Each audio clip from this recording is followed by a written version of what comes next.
You work so hard. You show up every day. You do what's expected of you. But deep down, you know the truth. One paycheck shouldn't decide how your life turns out. But what if your evenings meant progress? What if your weekends built freedom? What if your laptop became more than just a screen? This isn't about quitting your job. It's about giving yourself options. While others scroll, you start building. Quietly, consistently, and on your own terms. No pressure, no guessing. Just a clear system you can run after work, before work, or whenever life gives you a turn. That's what Goldmine on hustlesafrica.com is for.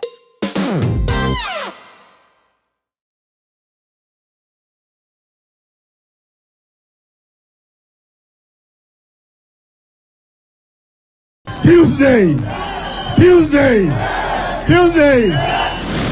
Haikuzo. Makasi ni watafute uongozi pamoja wasitafute. Kweli una maana gani? Una maana wewe ni binadamu ya mavi ya kuku. Mashamba yetu harambe. Nguruwe kujikanga na mafuta yake. Na Afrika itakwisha. Padani agosho. Ngai no mwega. Naendesho de.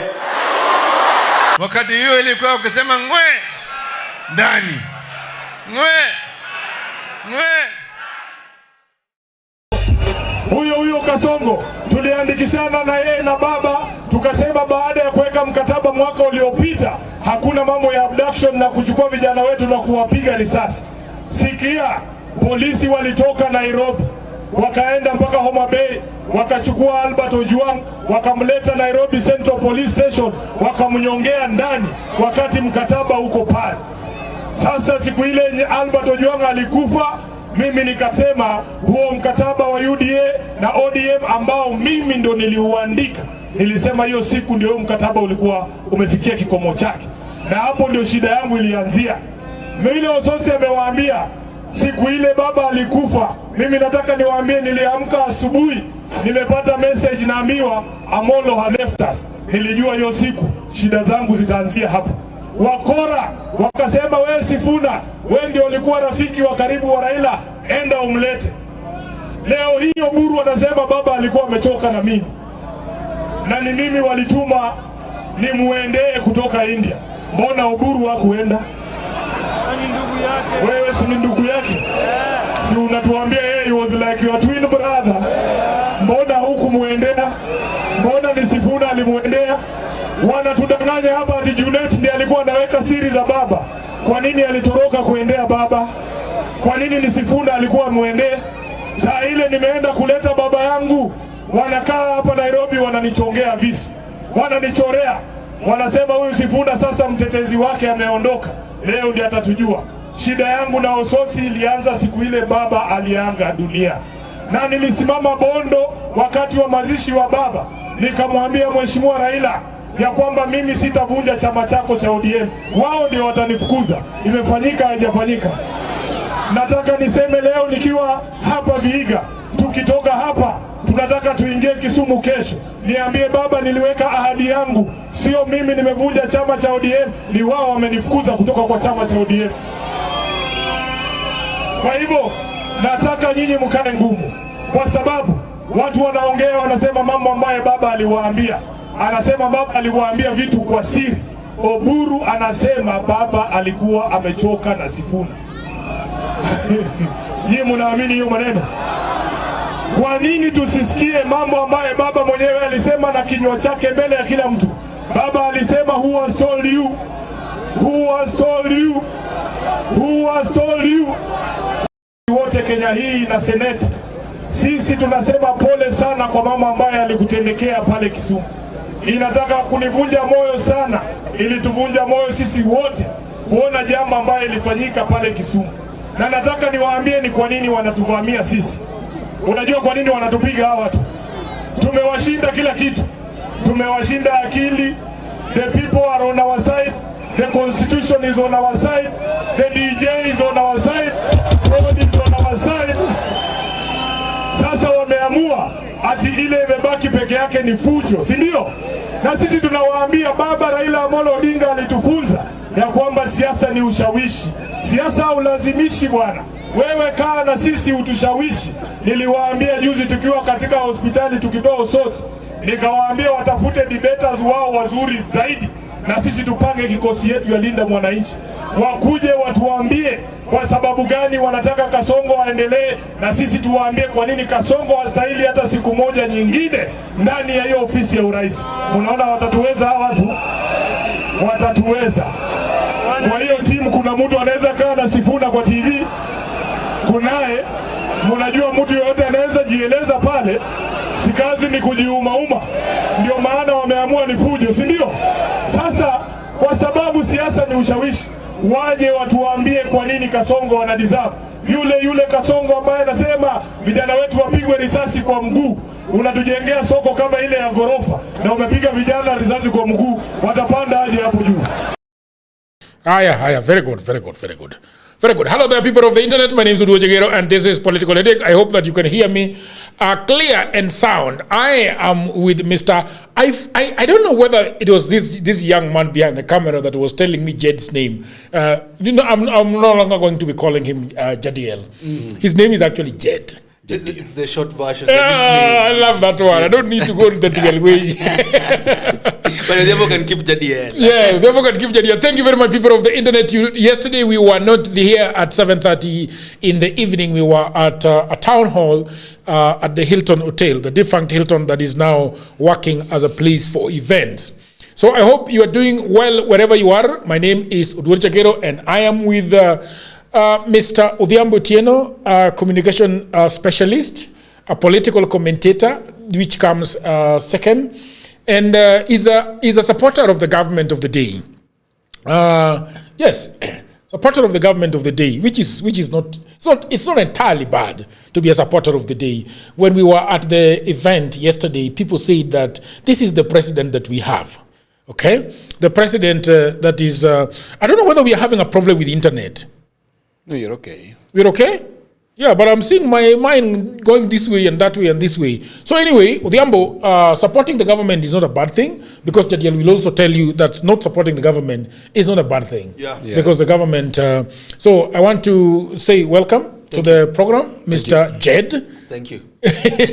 What is your general feeling about the political temperature today? Today we have got four things that we want to talk about. One is that UDA, Odhiambo's party, is not paying tax to the government. But UDA's government is sending people WhatsApp messages. My friend, who is my physiotherapist, is telling me that he actually got a message from KRA on WhatsApp telling him that he owes KRA 200,000. What's the name of your friend? We need to... No. This is...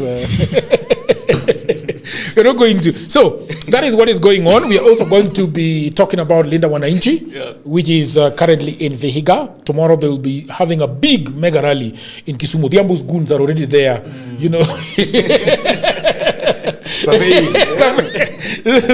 Wanashika doria. So Odhiambo with tracksuit today. Nikajua ametoka training. So I want to give you an opportunity to welcome yourself and say what you... yourself. I don't know what's wrong with Jagera today. I'm glad to be here, obviously. And I'm excited because, as you said earlier, it's okay to support government of the day. It's okay to be on the opposition side. I think the checks and balances is what makes democracy work. Yeah. And therefore, this is what we're having in the country, a place where people can tell the president hatukuogopi, and the president can, say, I will not kneel towards anybody, I will not kneel down, and the country moves forward. Yeah. Exactly. Mr. Odhiambo, what's in your head today? Yesterday you were at Karatina giving a perfect speech. Yeah. Karatina University, Moi Kibaki turns out built a very big, larger than life library over there. Karatina University is one of those places. Yesterday I was giving a public lecture there together with a team of friends, of course, Elseba Kokeyo, that is Sebi Cox, and Faith Okwisa Okwayo. And we had an AI specialist called Mr. Steve Otieno. And then we had Dr. Mbaka, with who we met in Rwanda. Right. And they invited me to Karatina. So I called the Swift Forum so that we go with them there. And we were basically talking to them about the fast changing landscape of the job market. We were telling them, we were shifting the conversation basically from employee-employer thinking to service provider-client thinking. Like what you do normally, what I do, and I believe what Jadiel does. It was beautiful. Jadiel is actually also a communication. He's helping a lot of ex-governors. We have his file. and ex-councillors. Those who seek. But he's doing a good job. So people of the internet, if you want somebody that is going to help you with building your content journey, your content creation journey, Jed is the guy to speak with. He's a young man, a Gen Z. How old are you, by the way? 27, just turned 27. 27. Ooh, what a sweet year. Yeah, very sweet. I remember that year. And you've started being in high tables with 40-year-olds. Quickly, allow me to welcome people of the internet.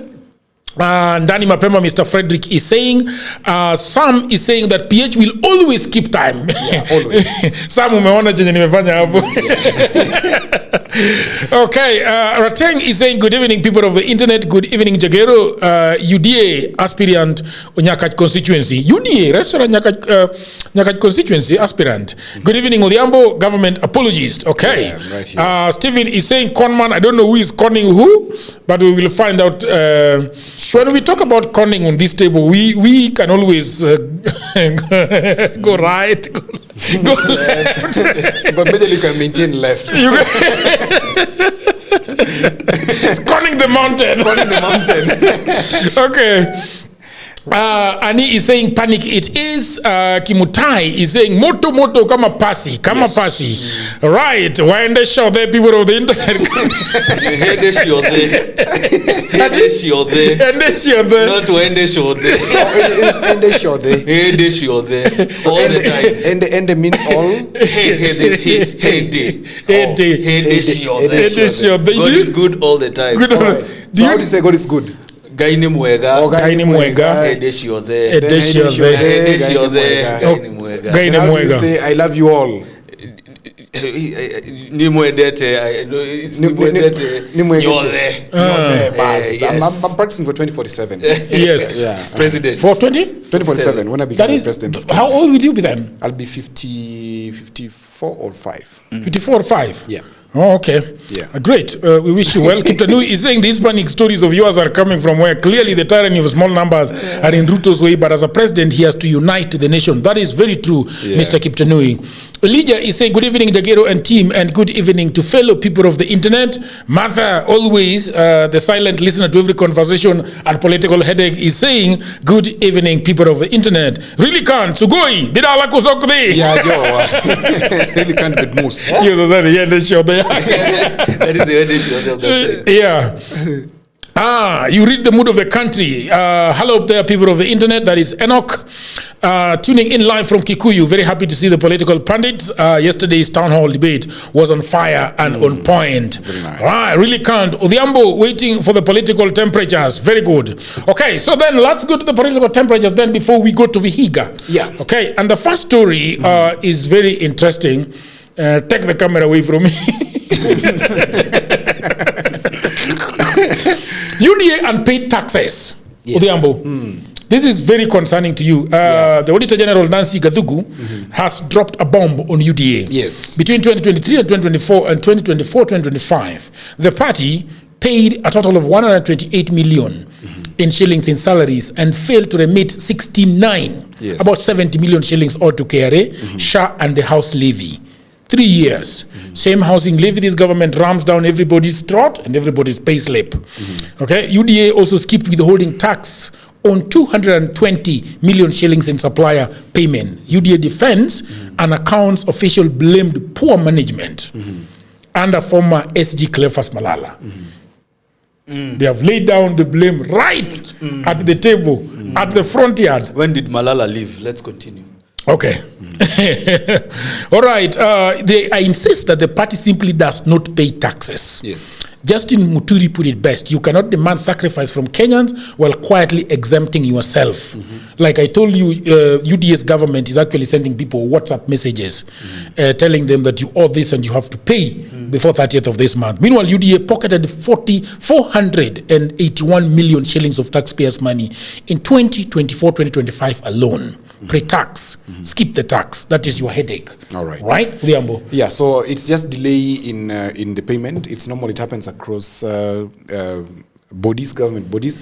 It's not right, but it happens that many government bodies do not want to remit.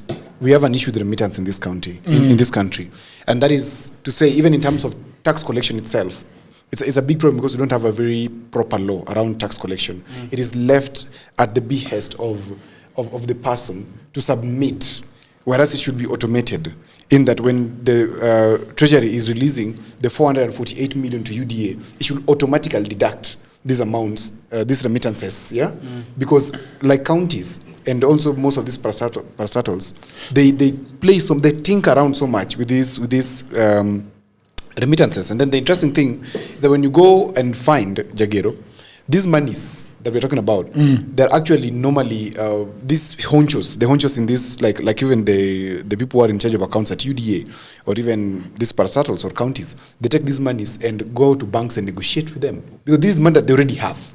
Okay. So they go to banks and do overnight lending. You know how overnight lending works? Somebody has 300 million and he comes and tells you, I have 300 million somewhere lying fallow. I'm lending it to you for 2 weeks. I want an interest of 20%. Are you ready? Someone say, yeah, why not? Banks do that all the time. And so the money is moved. But I don't understand it because if you are if I have 300 million, where are you having the 300 million? Inside the bank? Yes, inside the bank, of course. Okay. Yeah. And when you say you are lending it, what does that mean? Which means I can't use it for that period. Oh, I see. Yeah, so it is locked. It is 300 million locked. I'm not going to touch it for 2 weeks, lend it. And banks can lend it very fast and make more interest within that 2 weeks. So, okay, you as Odhiambo can actually say there are only 10%, which is going to be 300,000. Which is going to be, for 300 million, that's going to be 30 million. 30 million? Yeah. In 2 weeks. Yeah. Yeah. 2 weeks? Yeah. 30 million? Yes. And then the bank is going to give it out at, let's say, 15%. Whichever amount they want to give it out, because there are several ways that they can tinker with it. So they, for example, they say they give it out for... So they withhold the money that they've received for about, let's say, 6 months. They don't remit. Then they lend that to the bank. What does the bank do with it? The bank lends it to government. How does the bank lend it to government? They take it to treasury bonds and bills. Treasury bonds and bills mature in 3 months, 6 months, 9 months, and 18-month cycles.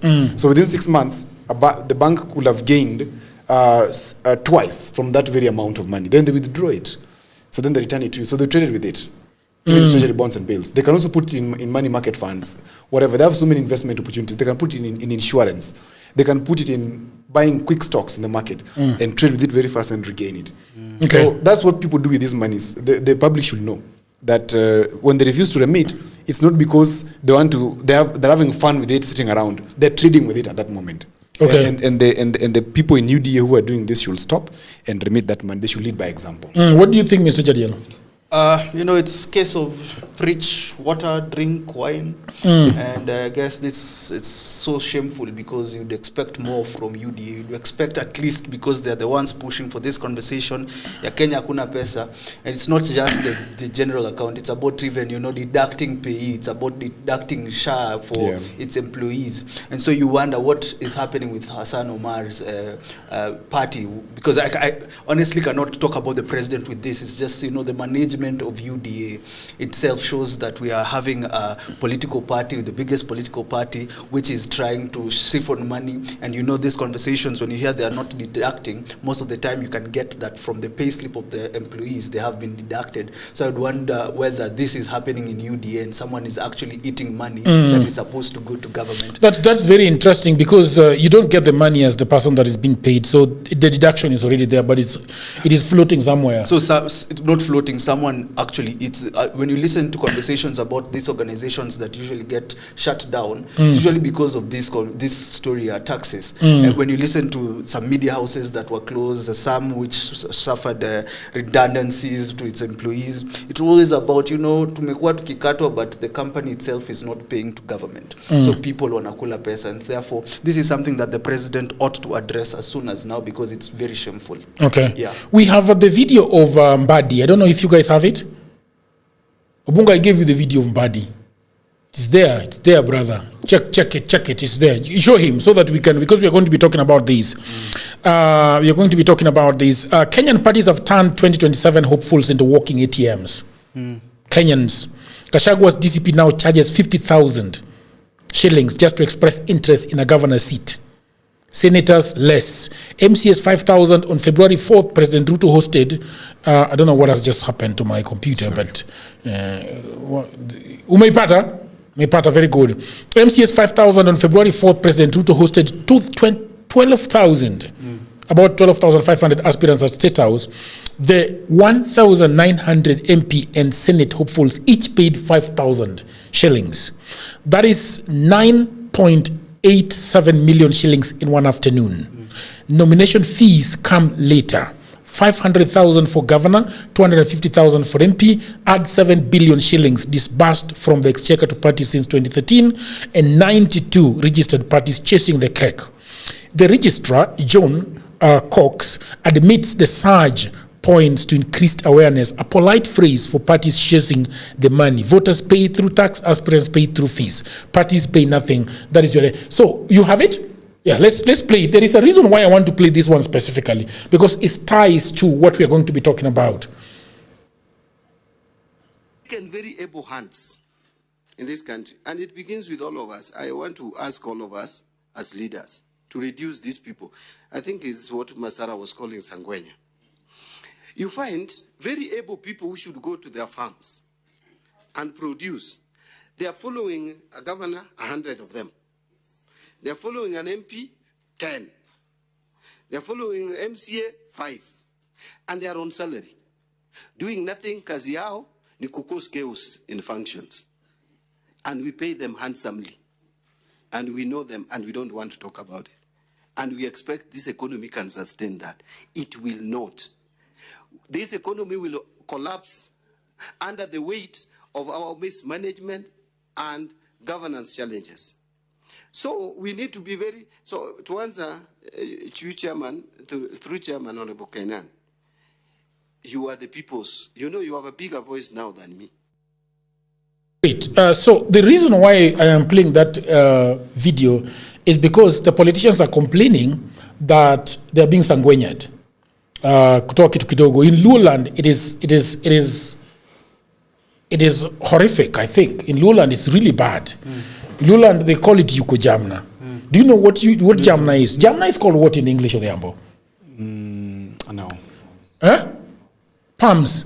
Is it? Plums. Yes, plums is Jamna. It can't cross my mind. Yeah. So in Luoland, they say if you're a politician, you are like a plum tree. Plum tree, they go and shake you very hard, and then the plums fall. So that means that you have to give them money. That is what the gentleman is talking about. Okay? So kusangwenya hawatu.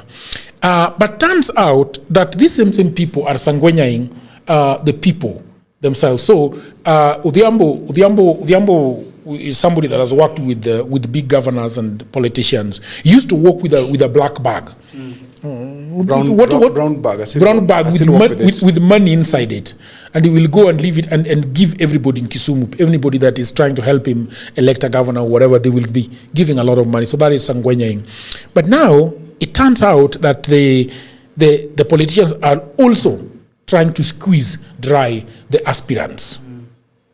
And that is a story that we're talking about the day before yesterday. And I was telling you that a lot of people are telling Rigathi Gachagua that Rigathi Gachagua, for you to get this, you have to pay money. So I don't know. I want to turn to Odhiambo because Odhiambo is the politician here, pseudo politician. He was the one giving money. pseudo politician. Odhiambo, there is this case of, and Odhiambo has always maintained that ODM does not get money during nominations. But I was told that during ODM elections, Masakamai, we have got almost 11 secretariats, 10 secretariats in this city, collecting money on behalf of ODM. Right? So kuna sangwenyas kutoka Kibira, wako na yao Kibira huko. Wanasema sisi ndio watu wenye wanaona baba kila siku. They have got coats, even when it's hot. They always have coats. Sangwenyering. Sangwenyering. So this coat, I think, I hear they used to have coat with 8 pockets. Oh. Odhiambo, is it a lie? You know, I thought I did well in propaganda. It is a super propaganda. But it's not true. It's not true. No. It's true that there will be so many ODM secretariats collecting money around the country. It is neither here nor there. Yeah. Okay, right? you. You agree? It's neither here nor there. The statement, right? Because we live in Kenya. It is neither here nor there. Establishing a secretariat for my former boss was extremely difficult. Because I remember I went to Madam Mayo as the then press secretary to Mama Ida and asked Madam Mayo to give us money to establish a secretariat. She told me there's no money from Azimio.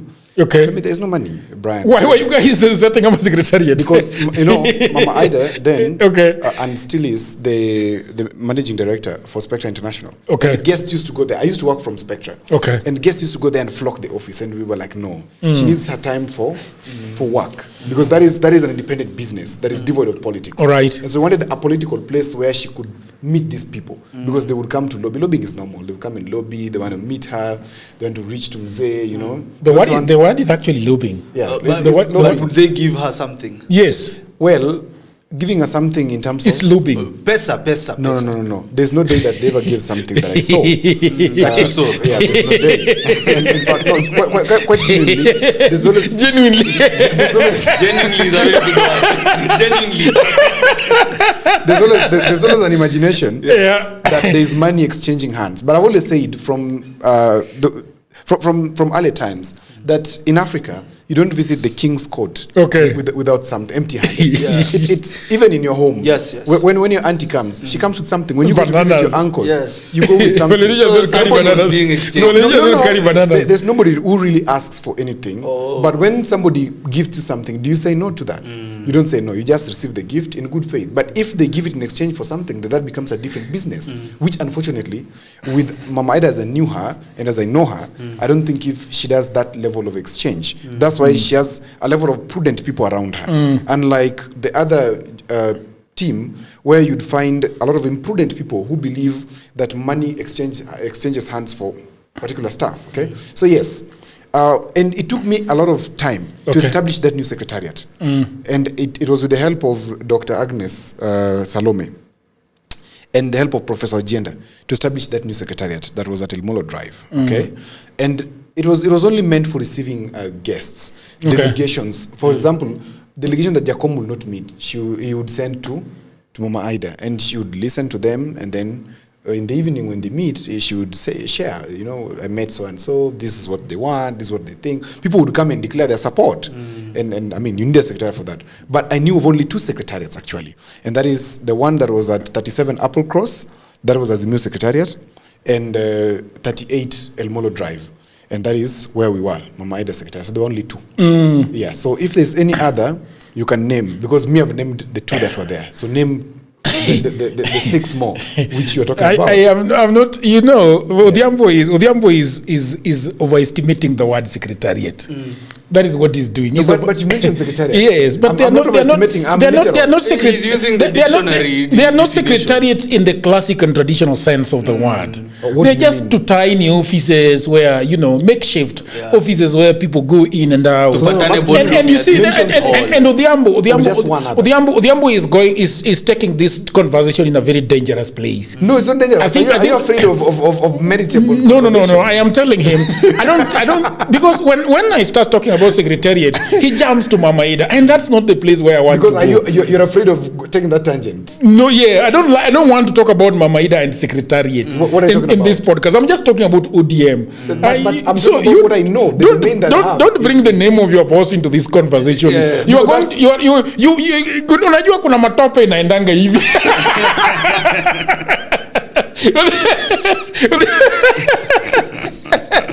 If you step on mud, bro. Don't step on mud. That's what I'm trying to show you.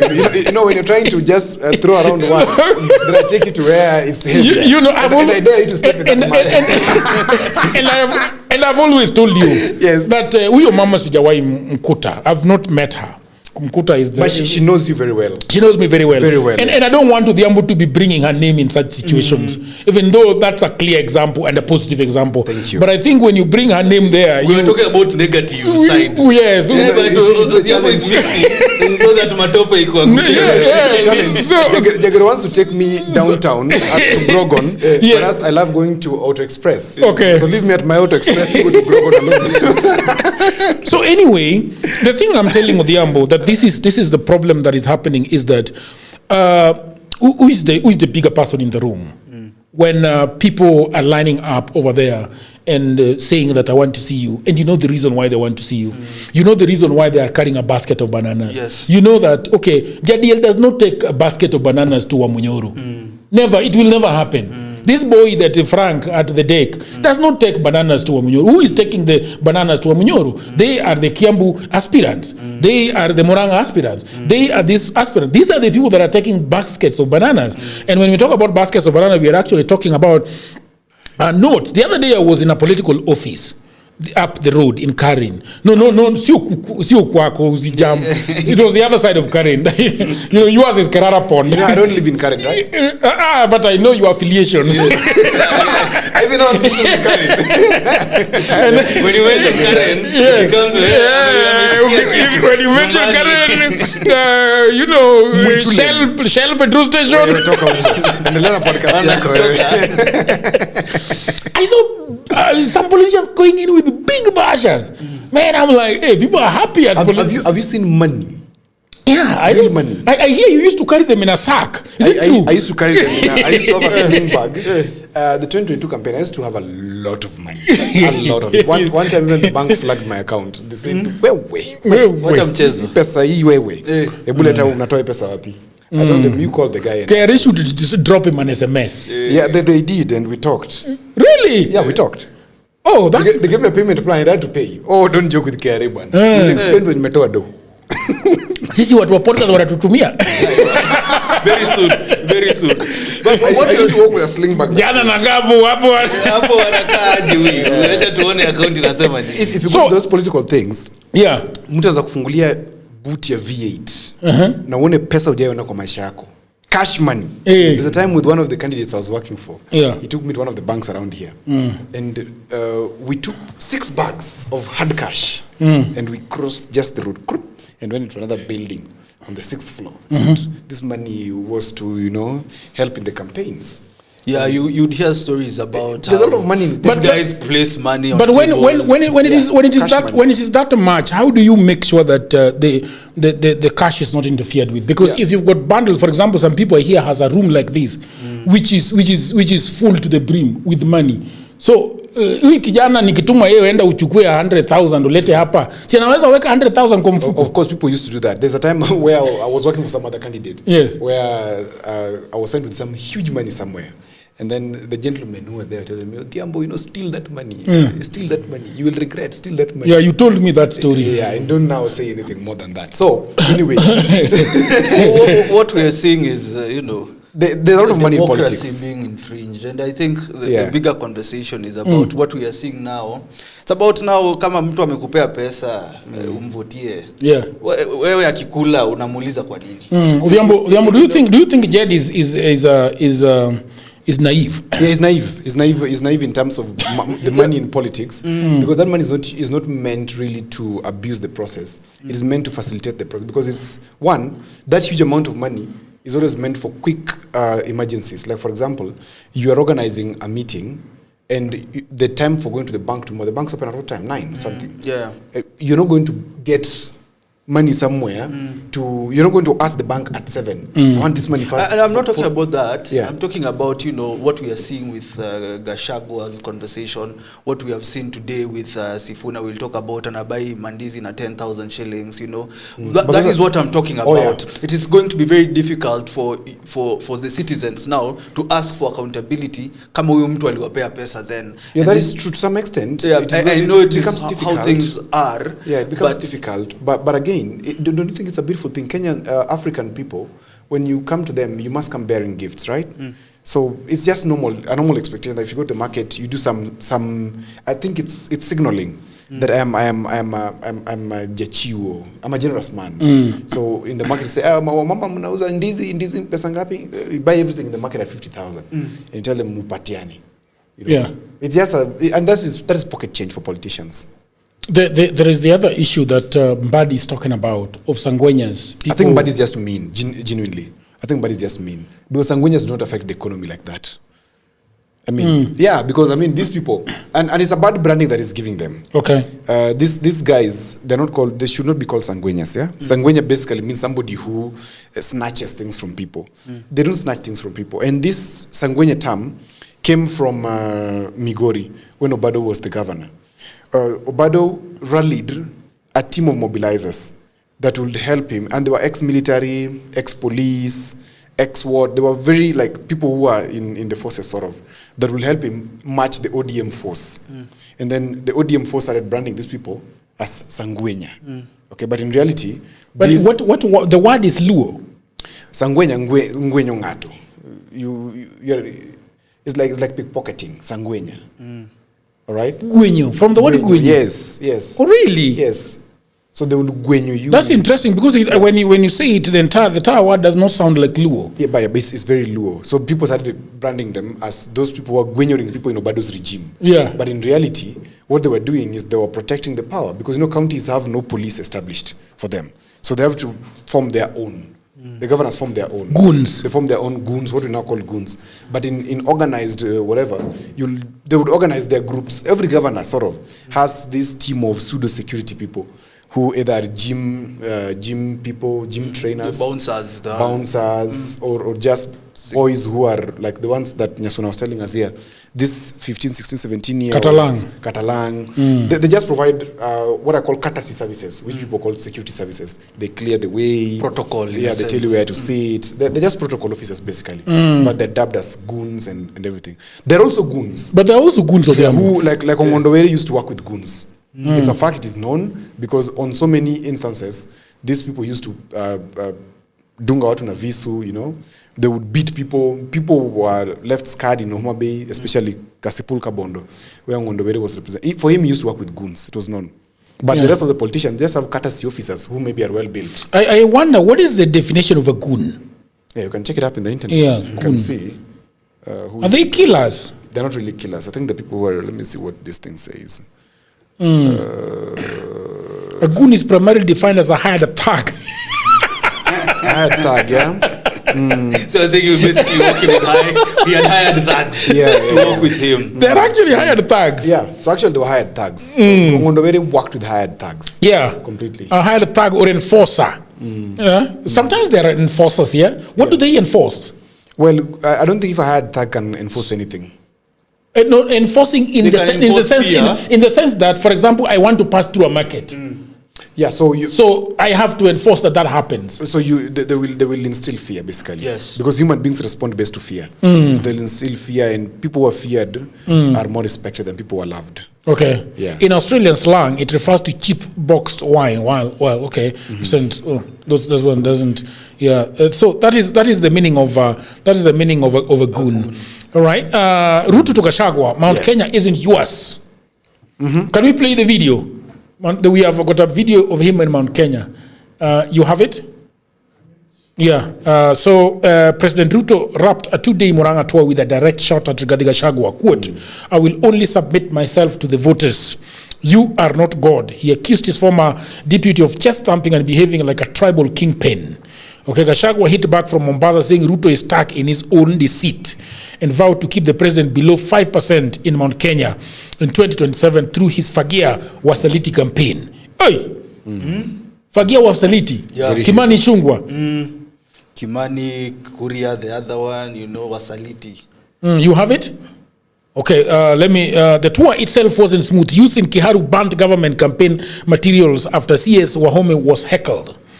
Okay, Wahome later declared Mount Kenya will only back Ruto if Kindiki stays as a running mate, directly clashing with ODM's same demand. 2 camps, 1 mountain, that is your headache.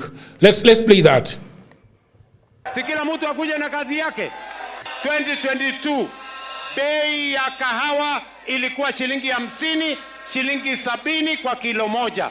Leo Kenya hii, kwa sababu tuliwafukuza wakora, tukandoa makatel, bei ya kahawa leo kilo moja ni 100, 120, 130, 140 ikielekea 150. Wale ambao wanajaribu kushindana na mimi wako na mpango yoyote mkiwapima?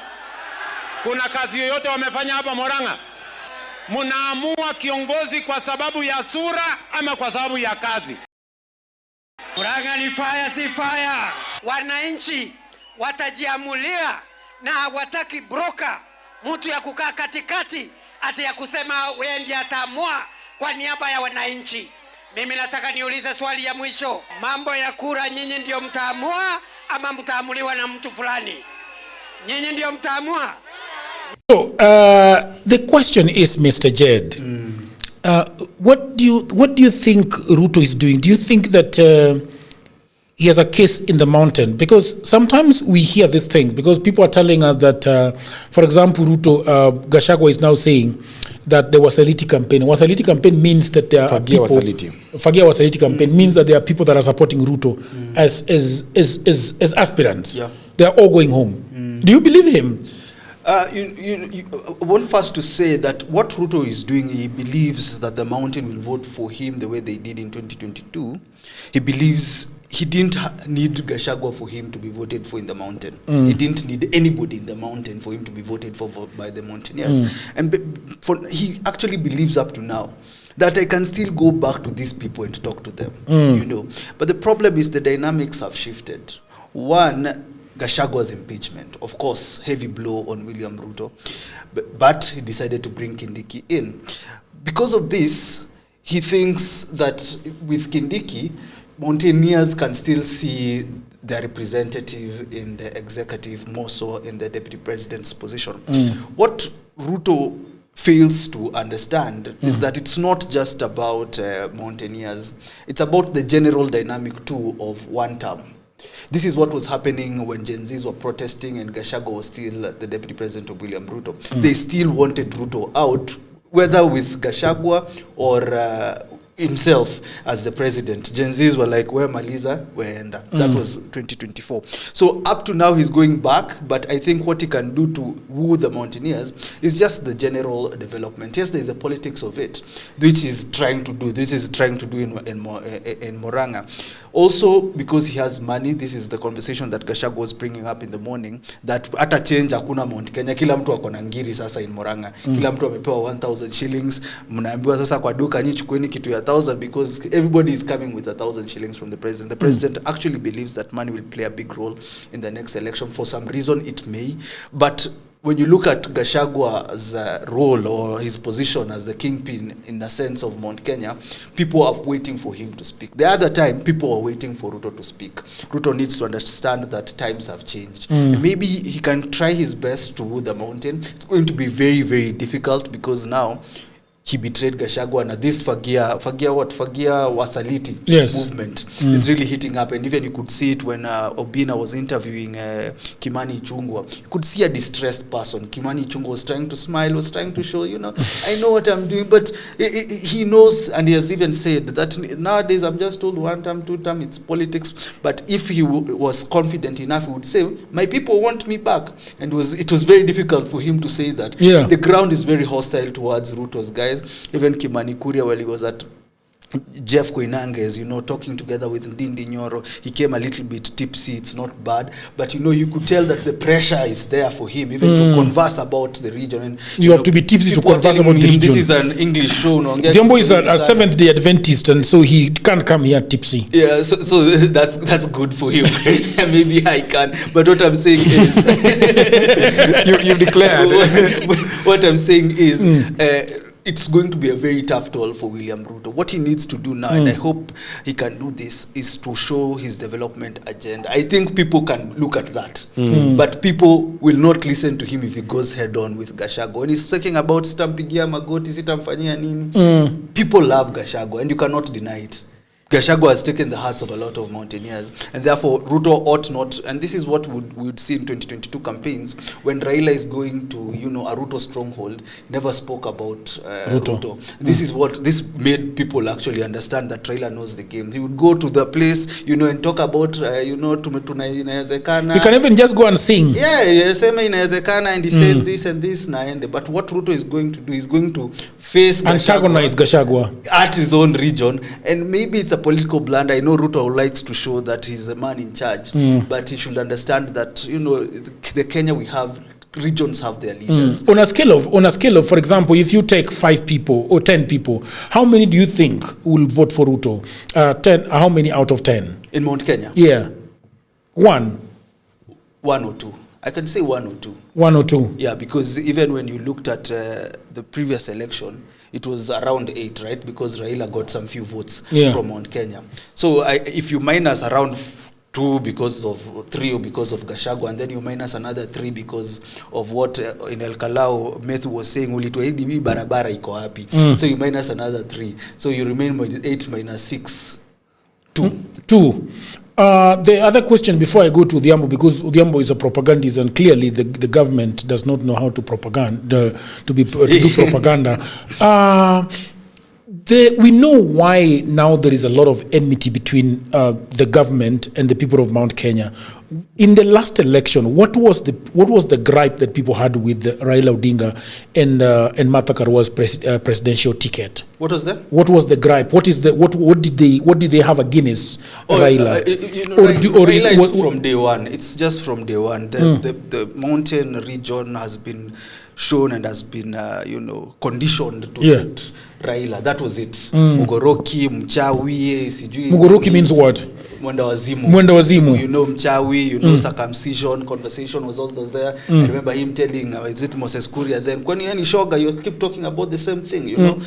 And the condition in Mount Kenya has been that, and therefore it was very easy for them to follow the Ruto side, because there was also the conversation, tulimuhaidi Ruto, tutamletea tena, and Ruto had done very well, understanding that Uhuru had let down his people by not, coming up with a formation that would take over from him, and therefore Ruto had all the blue boys from there, kina Ichungwa, kina Ndindinyoro. He had everybody he needed, and then he broke Gachagua. Everyone was thinking, is he suitable for deputy president? But you saw the mobilization skills that Gachagua had, including conversations about how much Gachagua spent in the campaign, which Gachagua has also talked about, saying sitaitisha, but tulikuwa pamoja in that ticket and I had to chip in. So Ruto at that time was very strategic, and if you listen to conversations from those who are in the executive, some of them even speak about the conversation about Ruto becoming president was already being arranged even before 2017. Ruto was there. He'd call them to the Hustler Mansion. He would talk, ask them what you are doing, how is the ground responding, and then Raila came, and then he honestly had a very weak running mate of Martha Karua. Do you think so? Martha Karua, speaking about Martha Karua has now started speaking against Gachagua. In the radio station the other day, he was speaking very much against Gachagua and saying that, look, I can do this by myself. I can go and campaign. As a matter of fact, she is also a party leader and she can go to the ballot. And I'm just wondering if she could not get anything from her own backyard. I'm wondering whether she can even get 100,000 from Mount Kenya, and knowing that Mount Kenya has actually decided, look, we are taking this one route, and this one route is towards, getting... I think we shouldn't make much of what she did. Maybe, these are politicians, of course. Sometimes you have to show that you are a woman of her own stature. She has to show people that I'm still the Iron Lady. I think this is what she was trying to do, trying to show that she hasn't been consumed. A mistake, maybe, but you can only know if it's a mistake once we start hearing what Gachagua thinks about it. But now that nobody from the opposition has addressed it, and even when you listen to Kalonzo Musyoka, you listen to Matiang'i, it's just that Martha Karua has a way of bringing some anger or emotion in a conversation. But all of them have been saying the same thing. I am a man of my own. I'm going to vie for the presidency. And therefore, I think Martha Karua is just trying to reassert herself. Even when you listen, I think she was in a rally yesterday, and she was just talking about the same thing. Mimi niko ninatosha, I can do this. And there's this conversation in the opposition that Gachagua has hijacked them. Gachagua has taken over in a sense. And bringing DCP Langton to Kalonzo Musyoka's backyard. Yeah, there's that. I think. Do you think that the abrasiveness and the aggressiveness of Gachagua is sort of pissing off, sort of dampening the spirits of others that also are also struggling to be in the spotlight? That is Gachagua for you. And I think this is why the president liked him. This is why the president chose him. He needed a fighter. That is Gachagua. For those who are working with him, I think this is what Kina Jimmy were talking about, why they don't work with the opposition, apart from them not having this ideological thing that Jimmy Wanjigi and Willis Otedo are looking for. Gachagua is Gachagua, and you cannot change him. And even if you ask anybody that supports Gachagua, they'll say, lakini ako hivyo na mnajua ako hivyo. So it's up to the other teams to try to show, pia sisi we can. And this is the elephant in the room then of the Ambo, is that if this is Gachagua, and he's not going to be on the ballot, and assuming that Ruto goes home, Gachagua remains a very powerful person, but I think in the same breath, he remains very powerless. And I wonder what he's going to say after Ruto is home and is now back to Amunyoro, and everybody else that he was pushing forward to occupy those offices have occupied those offices. How is Gachagua going to behave? Well, one, it will never happen. It is future impossible tense. What will not happen? Ruto going home. That will never happen. But Odhiambo, we know that presidents can actually be removed from power. But that is... Are you planning to steal elections? No, of course, unless you're saying that you've already done the elections and it's lost. Are you saying you've done? No. We it is an hypothesis. You went to school for crying out loud. That hypothesis. But you cannot say an hypothesis is wrong. That's what I'm saying. Future I have a counter hypothesis, and my counter hypothesis is based on facts, and the facts are: look at the data in Mount Kenya in the few by-election that has happened there. If people love Gachagua so much, which is not in doubt, why are they betraying him at the ballot? That's an important question. I don't think they are betraying him. Okay, if they're not betraying him, why are they voting his candidates in the ballot? But that by-election are fundamental questions. Is disputed. The by-election for, is it Mbere? There's disputation. I think IBC has been ordered to actually release something. I can't remember the thing. So it's not that people haven't disputes. Voted. No, but I actually believe that Ruto did show up at the Mbere by-election, and he got a lot of votes. And I think one of the reasons why he got a lot of votes was because he had a good candidate. And that's what I'm saying, that if Gachagua is so loved at the mountain, then Gachagua should have a complete command of Mount Kenya, just like Raila had a complete command of Nyanza. Complete. And if your thesis is true, or if your hypothesis is true, that Ruto goes home in 2027, then Gachagua, it depends who wants to use him, because Gachagua is not viable for anything meaningful, in my view. He's viable for as much as you can use him. And those intelligent politicians are already positioning, I call them the vultures. You can see them around Gachagua. They know Gachagua is vulnerable. And they are playing a chance with him. Now, let's go to the game of... and I've seen one of the audience members has asked, what if, let's answer the question, what if Ruto goes home? Of course, there's a possibility that he could go home. There's a possibility. I'm only saying statistically that is not true, because Mount Kenya is proving that they're supporting UDA more and more than they should be supporting a new party. Like when UDA was formed, if you remember, when Jubilee was in power, it grabbed a lot of seats in the by-election that were happening then. And that is what should be indicative of a regime failing or a regime sustaining. And you saw Jubilee regime together with Azimio failed because the by-elections were indicative that they were going to actually lose the main election because the ground had shifted. But now, out here, in terms of the narrative, there's that much anger and bravado that, Ruto needs to go home. Admittedly, it is occupying the media space. But in terms of the actual results coming out of the ground, including MCA by-elections, UDA is garnering a lot of seats, including Western Kenya, where it is even snatching seats from ODM. Yeah. Okay? So now, if that's statistically true, then let's put the hypothesis which has failed on that ground, that, okay, Ruto is going home. What is the utility of Gachagua? It is as good as when he's gone, because Gachagua is not a royal leader. And for you to rule without power, you need to have royalty with you. And that is what he lacks. Like, for example, Uhuru today, he can just keep quiet. And the media keeps on talking about him. Politicians talk about him. He has not said a word. That's because there's some royalty that comes with him. Okay? Gachagua does not attract that royalty for people to come and consult him, because he's not a statesman. Okay? He's not a statesman. That's what we say, that's Gachagua for you. Yes. He's just that. Exactly. He's just Gachagua. Yeah. Just being just Gachagua. Okay? And in fact, we always say, give Gachagua the mic again, because there's something he will tell us which is not stately. And we need to hear it, because he speaks from the heart. He does not speak from the... He's a truthful man. He's a truthful man, yeah? And if you're a truthful man, normally you will miss the point here and there. And so, Jagger, to answer your question, in 2027, if it happens that Gachagua's team win the presidency, something interesting will happen.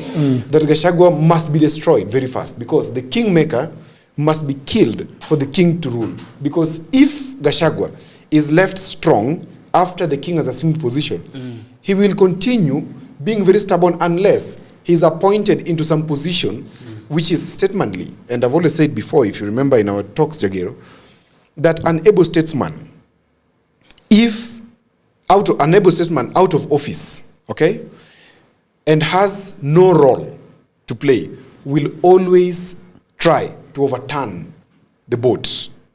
Will always try to sink the ship, because Kalonzo's. Exactly. You must give him a cask to play with. That's what you saw Uhuru doing with Raila, giving him AU something that is neither here nor there. You saw it with Ruto trying to give Raila the AU chairmanship. That's neither here nor there. You can imagine Gachagua in Addis Ababa talking about the mountain. So someone like Ethiopia, unajua kwetu Murima. Ethiopia kwetu Murima. Tuko na mandizi. So you see, someone like Gachagua, one thing that must be done to him is that the principle of the Machiavellian law must come to play, and that is the kingmaker must be killed for the king to rule. And so Gachagua will have to be done away with, not in terms of killing him, but in terms of clipping his wings politically in Mount Kenya. Or they will have to give him that other thing, which is send him to be UN Environmental Program Ambassador, or send him to be, something. That is not Gachagua. Yeah, I don't think so. I'm glad it's not coming from me. It's coming from him. But you see now, Jadiel, this is. I think people have not actually looked at the post-Ruto presidency. And post-Ruto presidency here, I mean that things have happened and Ruto has actually gone home. Right? That is my problem with the opposition too. I don't think they believe they can beat Ruto in their hearts. Yes. Because they are not running as if they are taking government. And this is why I think why Odhiambo is right when he speaks about by-elections and, whether it's debatable or what, it's UDA which won.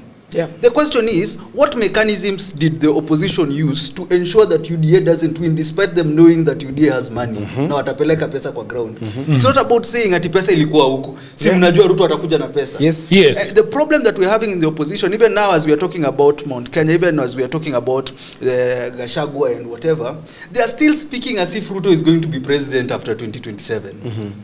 And this is why I like listening to Willis, even though he speaks the way he does about ideology and not more politics. He says Ruto is gone. What next? That is Willis Otieno. Okay. This is what we need to be hearing from Gachagua. They don't come and, everything, every small move Ruto has made, which is a blunder, they come, they, castigate it, make noise, and then we wait for Ruto to make another blunder, we come, we talk. The opposition should be talking as if they're in charge. Okay. And this is why we are talking about Ruto. The incoming government. This is why we are like, can Ruto come back? Actually, I agree with him. Sorry to interject. Yes. I agree with him absolutely. Even in their branding itself, it tells you they're doubtful in their hearts because they're saying alternative government. No, it shouldn't be alternative government. It should be incoming government. Yes. Number one. Number two, they should have shadow ministers. I praise Gachagua for having done something beautiful in the last few weeks. We've seen it in terms of his communication. But something still lacks. Because who is the candidate that they're working around?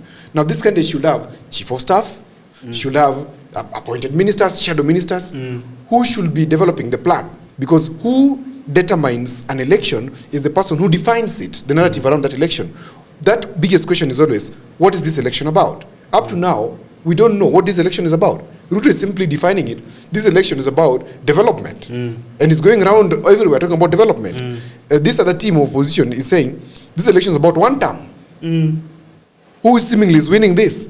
There's still one term, it's talking about the election. Yes. But if you are an incoming government, you need to give a plan. You are beyond one term. You're beyond sloganeering. Sloganeering, you live for the bloggers, okay? What you need to do is present a plan. We should see you in Chatham House. We should see you holding talks here. And then we should see you giving proper, solid plan, signing charters with communities, border borders. Tell us what you're going to do for the border borders. I've said here several times. That Ruto did very well. Exactly. I remember him doing, signing charters with people. Mamas. Yes, commit to them. Talk to, for example, I expect Gachagua. Where was Ruto getting this playbook, by the way, Mr. Odhiambo? Where was he getting this? He has a small university around him. That small university has... Cambridge Analytica. Cambridge Analytica was not his team, really. Cambridge Analytica was Uhuru's team that was helping Azimio. But aliridhi. Kwani hakuridhi? He didn't. He had a new team, a new firm from America that is still working with Ruto. We didn't hear about Ruto in Cambridge. Yeah, Ruto 2022 wasn't. It was Azimio. Most likely. Okay, a Cambridge. So he had a Cambridge. Sort of. Yes, he has his own Cambridge. It's a small university that is a very good, heavy think tank. of the things that he does, and he adopted them. If you when he assumed power, you realize there's a David Ndi somewhere there at the corner. They're not really in the government, but they're advisors somewhere there. Then there's Jui Nani, team of advisors, yeah? And those people were working so well for him, okay? And so, when you see the opposition not really planning themselves around a solid plan to take over government, they are not defining this election. And as long as Ruto defines the election and what the election is about, Ruto will win that election. But if the opposition defines what this election is about, then they will win that election. And I'm saying in short, Ruto told us in 2021, 2022, this election won't be about viongozi na vyeo. And it was not about viongozi na vyeo, it was about the people. And even introduced it further and said, it's about the hustlers versus the dynasties. Because nyinyi na BBI ni positions. But sisi, tunataka vitu vya wananchi. That's why we're saying Kenya kwanza, before that thing you're talking about, viongozi kwanza. Okay? When he went to Bomas, he simply told them, guys, we can talk about this. And he faced them head on. We cannot talk about this. Let's talk about what concerns the people. Opposition is missing that point. And until the time they do that, Ruto defining this election and making this election about him. But I must say, even if he wins, he will not win with the people. It will just be his people who will go and vote. Those few people that he has, the 10% who will go and vote and they'll make 50+1, but the majority of Kenyans are not with him. And this is something I would want the opposition to know, is you already have the people. And this is, I remember when we talked about Matiang'i saying, people just want you to sell something, which he did. Matiang'i has a 250 contract with a Canadian company that a Cambridge Analytica. Is it working for the entire team or it's working for Matiang'i? It's working for him.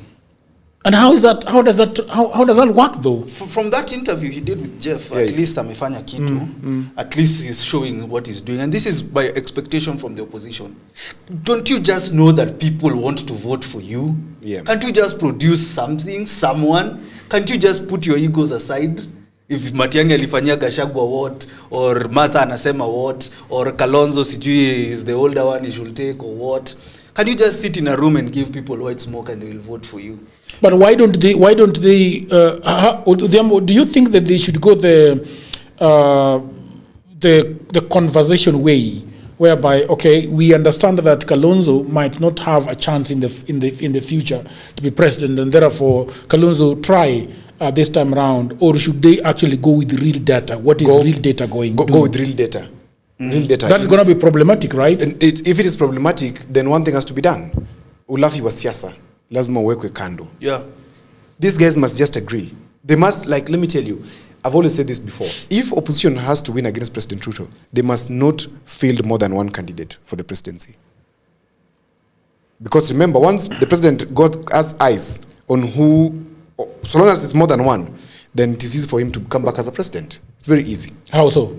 Because they needs to work on 50% plus one. And that simply means once identifies the data and sees Ruto is a data person. Remember 2022, everybody in this country, even Ruto himself, was hoping Raila would win. Deep down in their hearts. Yeah, like, let me give a strong first stab. Yeah? If I fail, what else? I mean, I've been a deputy president for 10 years. I still have time. I will be the leader of a vibrant opposition. Raila can only go for 5 years. Then, even everybody knew that he would get it. But Ruto saw the data, said, this thing is actually possible. And the win will be a very slim margin. And I remember it was a lady called Ruth Ambogo at Treasure Garden. And one of the Ruto people came to us. And we sat with them. This is way before the election. Ruth Ambogo was the PA of Mama Ida then. And we sat and they told us how they were going to win. And they told us the win will not be by more than 200,000 votes. And I'm like, these guys, who thinks that politics is done like this? These ones don't know. We will win. When the win happened, that gentleman, I looked for him. And asked him, by the way, seemingly you guys knew whatever was going to happen. With precision. They told, yeah, this is the calculation. It's right here. So there's somebody who I need us to someday bring here. It's called Saitoti Torome. He was once, I think Saitoti Torome. Yeah, Saitoti Torome. He was once a PS in the ministry of, in the regime of Uhuru Kenyatta. He's one of those statisticians who were very good in analyzing and helping Uhuru project how he would win and why they needed Ruto to be with them. Because remember in 2012, 2013, Ruto was the girl that was being looked for by everybody. Everybody's offering him 50% of the government. And he chose finally to settle with who? Uhuru. For a reason. Not only because of the ICC thing. Because if Ruto went with Raila, Raila would have won the presidency. If Ruto stuck with Uhuru, still, he won the presidency, was the determinant. So going to 2027, this opposition team must also decide two things. One, I would advise them. I'm not qualified to advise them, but I would. And solicit advice. You must go with data and see who is most popular. And number two, under that one, is that they must understand that in 2027, it is voter apathy versus the candidate who will win or lose. You are actually competing against voter apathy. Because people don't have a reason to go and vote. People are disillusioned or mechoka. Okay? So the person who can mobilize his people to go and vote, which means paying borders to pick people from their houses, take them to vote, then from voting, take them back to their houses. That person will win MP, MCA, governor, and president. What if everyone vies? In opposition. Will Ruto become number 1, 2, or 3, or 4? If Matiang'i goes and locks Kisii, and Kalonzo locks, and he vies, and someone from Murima vies, will Ruto become number 1, 2, 3, or 4? Because if there is a rerun, because there will be no 50+1, Ruto might actually be number 3. Well, and that means he will not be on the ballot. Well, that would be interesting. And that is a strategy that opposition could use, but then it gives a window to Ruto to woo any one of them. Okay? Because what Ruto will need to do is to sign a post-election deal with one of them. It has happened before. Maybe I just want to mention, because it was a classified information that was given, but that happened before, where one of these candidates was given a post-election deal before the fresh elections. Now you can imagine which fresh election it was. Yes. Not a rerun, it was a fresh election. One of them was given a deal way before, and people were all over there, but and a deal was already signed. Okay? So it could happen that somebody's given a deal amongst the opposition chiefs and told, you know what, we kimbia namna hiyo, chukua billion ndio hii, ama bilioni 10 ndio hii, ama 5. They won't give them much. Kimbia, ukifika pale, across. And these guys are loyal. They sign things and they agree. And when that happens, they cross over. So I see this. President Ruto, if he becomes number 3, which is an impossible thing, he will then lose. It's an impossible thing, I can tell you. How can you say that statement like that? But it's impossible. But it's impossible. I mean, it's also true. I don't know if you know that 2 realities can exist. It's called the duality of reality. Yeah, that you can be Jagero, who is a podcaster, but also a Jagero, who is a calm person.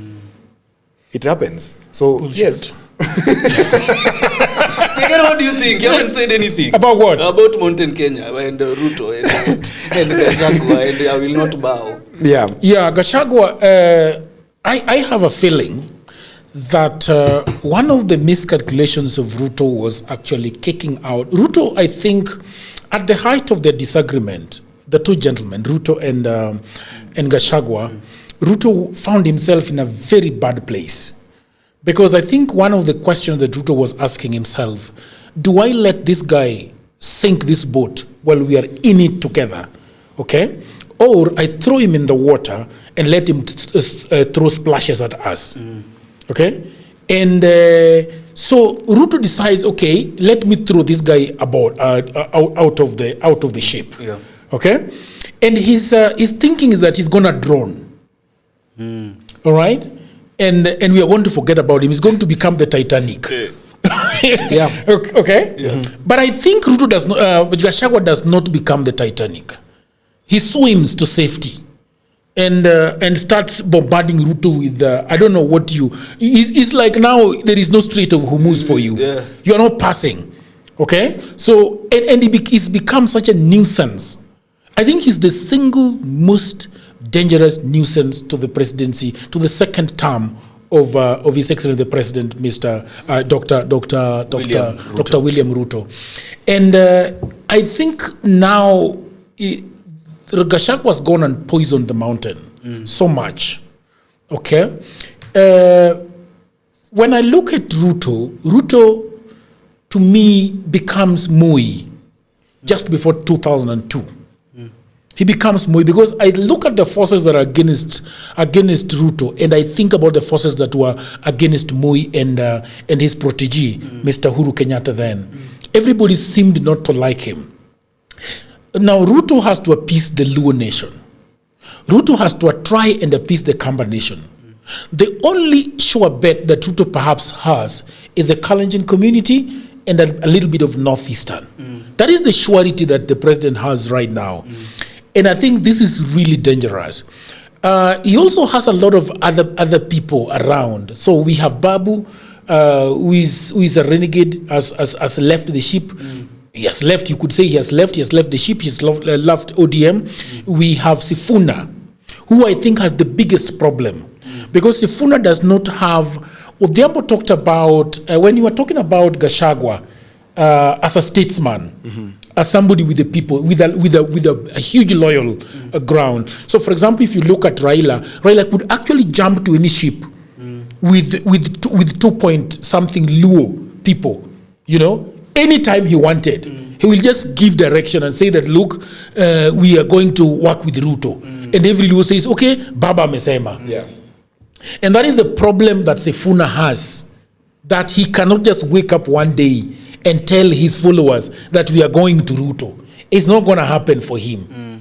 You see, so that is the problem that I think Ruto is having right now. Odhiambo, I want to disagree with Odhiambo sharply about the Mbere election. And I don't think it tells us anything about the presidential campaign or a presidential, election. Because when Odhiambo comes from Tharaka Nithi, okay? And Jed comes from Tharaka Nithi, correct? And they both want to go somewhere there. There are people that love Jed for who Jed is. And at some point, they're going to be blind to the vehicle that is taking him across. Okay? So we like Jed so much, but Jed has decided to be in UDA. All right? We will tell Gachagua, but look, Gachagua, this is not a big deal. This is not presidential election. Huyu jamaa tunapeleka tu pali. Wewe tuko na wewe ngoja. Tuonyeshe UDA. Right? So I think Odhiambo, they could say, okay, we will take Odhiambo as a UDA person for now, for the Mbere MP. That's fine. But when it comes to election of a presidential candidate, I think the story substantially changed. It is not about Odhiambo, who is a Kikuyu. It is not about Jed, who is a Kikuyu.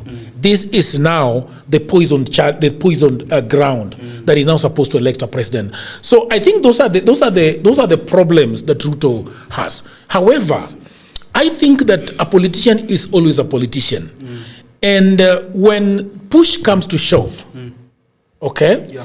And somebody is telling Mr. Kalonzo Musyoka, is telling Matiang'i that, look, you can go and take the presidency, but also you may not.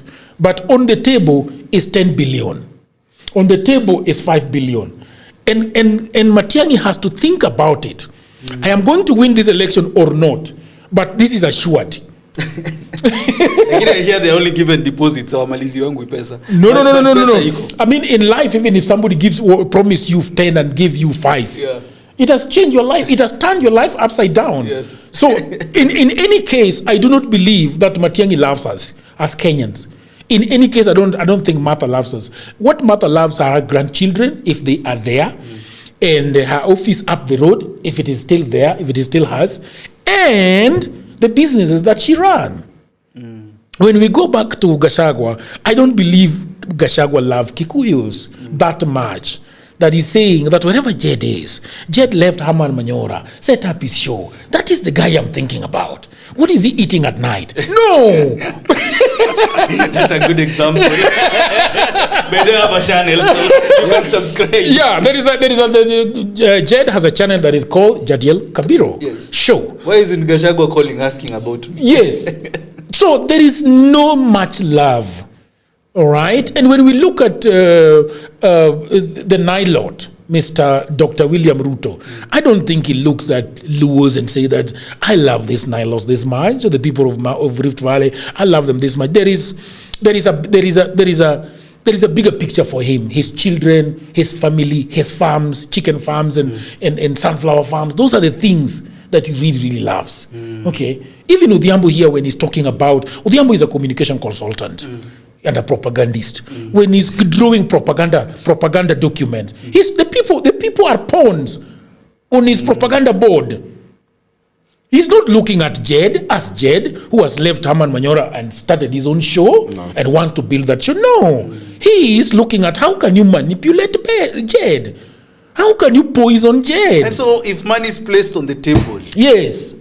There is nothing. And Odhiambo knows this, but he will come to this podcast and lie to Kenyans that somebody somewhere loves Kenyans so much. No, I love Kenyans because in 2047, when I become the president, they will see the beauty of what a leader who respects the dignity of every human being looks like.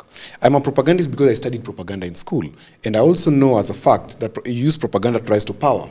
Once you're in power, now you use people management and openness of governance and good governance. So Hayana changes his dots. Yes. Of course. Is this what Ruto has failed at? Yes, that's true. And I'll tell you, Ruto's failure is only one. He's failing in communication. Because we've had worse presidents before, like Uhuru Kenyatta. But he was very good, and people were loving his jaded nature. He was keeping us locked in the houses and families breaking under COVID because of his lockdowns. Yeah, but people loved him nonetheless. He was a very sweet-mouthed person. What Ruto is failing in, and I've said before, is protecting the regime, whereas he should be talking on the side of the people. If I were Ruto, I simply skip to the side of the people and fire those ministers. It's known, it's public knowledge that some ministers are thieves in that government. Okay. Some officers are bad in that government. I simply jump to the people's side and say, this one, nimemweka kwa serikali, lakini he doesn't have respect for Kenyans. You go home. The Kenyans will not agree with you. I'm on the side of Kenyans. Yes. It is easy, Jagero. Simple things, but he's speaking from an authoritarian position. Before you, there is something that Jed said that is very interesting. That Ruto needs to look at his messaging. When he goes to Mount Kenya, he should not have a fight with Gachagua. Exactly. It's a losing battle. It's a losing battle. Do you I agree. It's a losing battle because it's emotional. Gachagua was paraded before TV. Gachagua aliomba msamaha kwa TV. Sama rais. You remember that last interview with who was it? This guy who was Daybreak in the morning. Sam Gituku. Sam Gituku. And he pleaded. He said, Rais, makosa imefanyika. Lakini kubali tufanye kazi. Kubali tufanye kazi tumalize hata hii one term peke yake basi. That was really emotional. Any human being who kneels down and says nimefanya makosa nisamee, that is really emotional. Then you go ahead and persecute him up to the moment of a heart attack or a broken heart disease, where this fellow now cannot be found, and it was public spectacle. That was an egg on the face of the regime. That is true. And Mount Kenya people have not forgiven him because they don't care much about who was chosen in the boardroom. They care about who represented us. That person that we saw was Gachagua, not Kindiki. And so in that sense, the Mount Kenya people feel betrayed. And you should not go there and talk to them about Gachagua. Because if Gachagua stands where Ruto is, you hear how he talks. He talks, wewe hatuna shida na wewe. Wewe tunaweza fanya kazi. Lakini hiyo watoto. And you know he said that and it shocked me. Yes. Because Gachagua looks at Ruto and says, tuna shida na wewe. Yes. Anasema lakini wewe ichungwa, you know? Yes. And I was waiting. And that is what Ruto... Ichungwa, you imagine is the one that bears the wrath of the former deputy president the most in the mountain region. Because you remember in the race towards impeaching Gachagua, the person who was most loud-mouthed from Mount Kenya against Gachagua was Ishungwa. You don't do that to a brother. Even if you don't agree, you don't do that to a brother, because tunasema kwa Kiswahili mwenzako akinyolewa kichwa chako wewe ilitia maji. There's a reason as to why and you see Orengo once said in parliament that governments eat their own people. I'll not be surprised if this Ishungwa guy will be eaten by this government.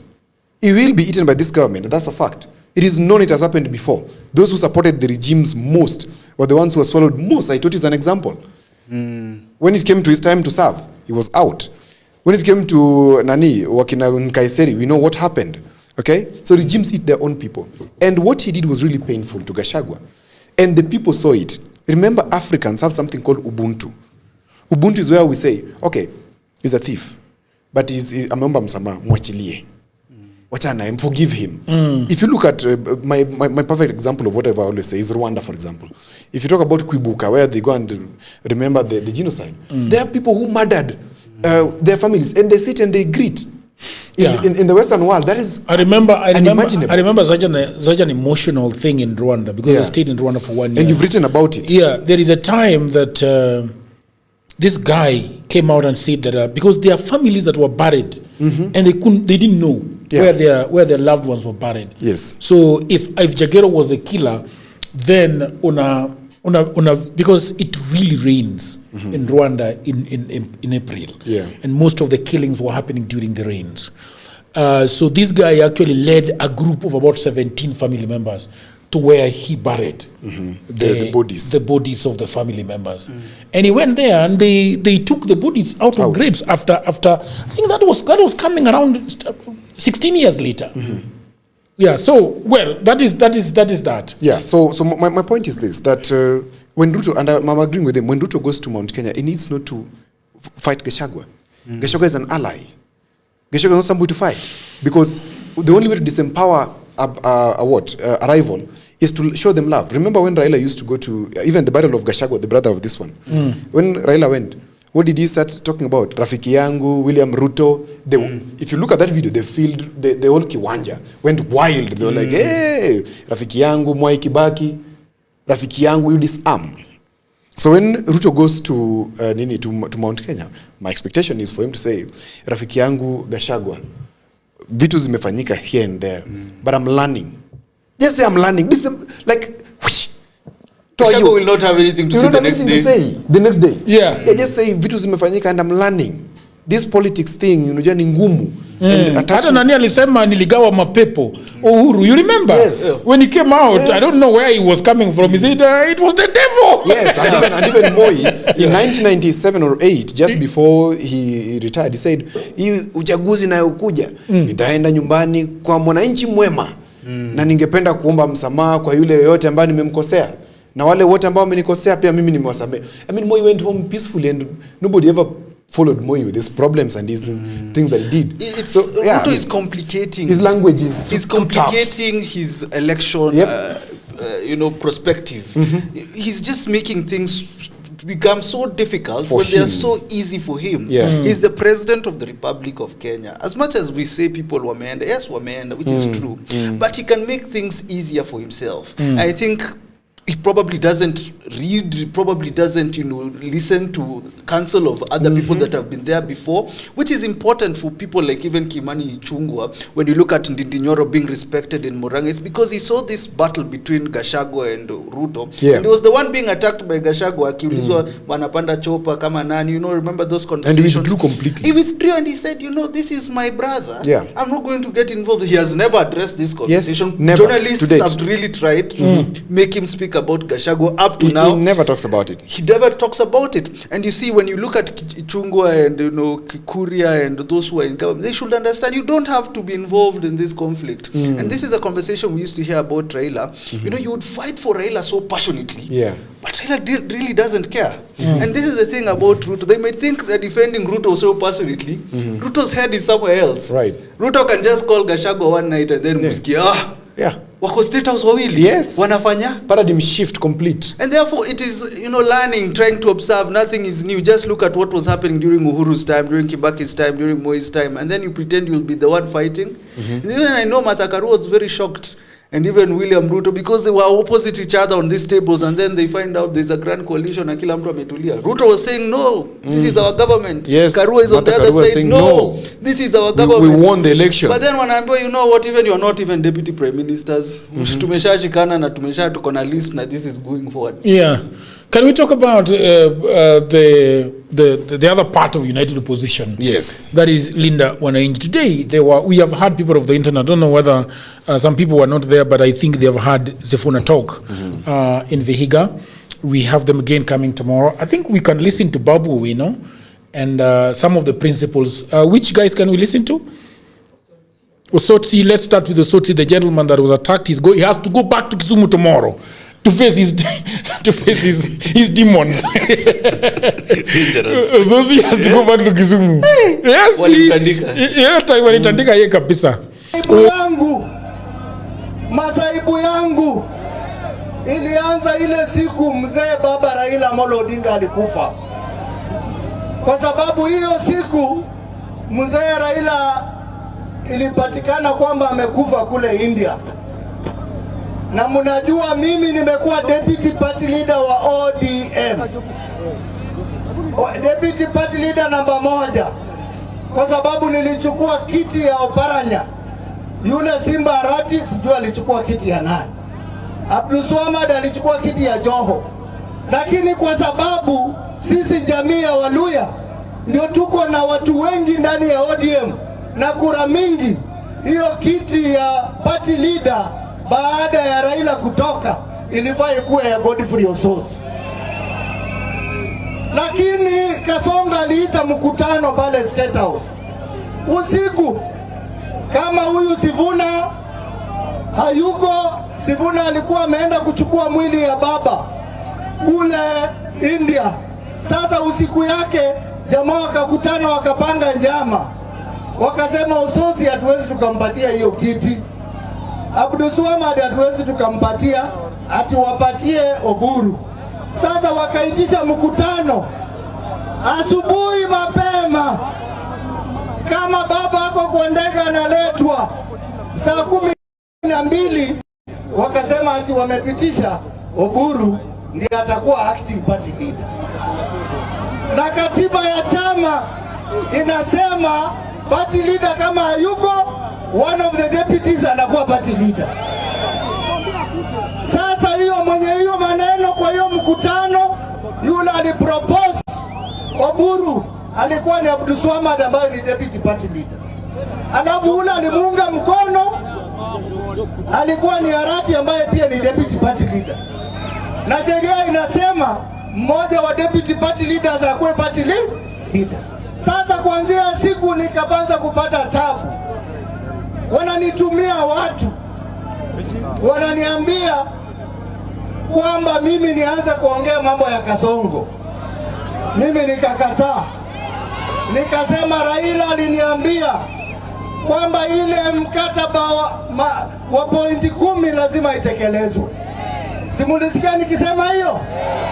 Alafu baadaye wakaanza kusumbua Sifuna. Wanasema Sifuna aende. Wanasema Sifuna afanye nini? Yule ambaye alisimama imara. Mimi nikasema ndugu yangu Sifuna ni kijana Muluya kama mimi. Nikasema Sifuna ni senator kama mimi. Na kwa Waluya tuko na senator wawili peke yake, Sifuna na Ososi.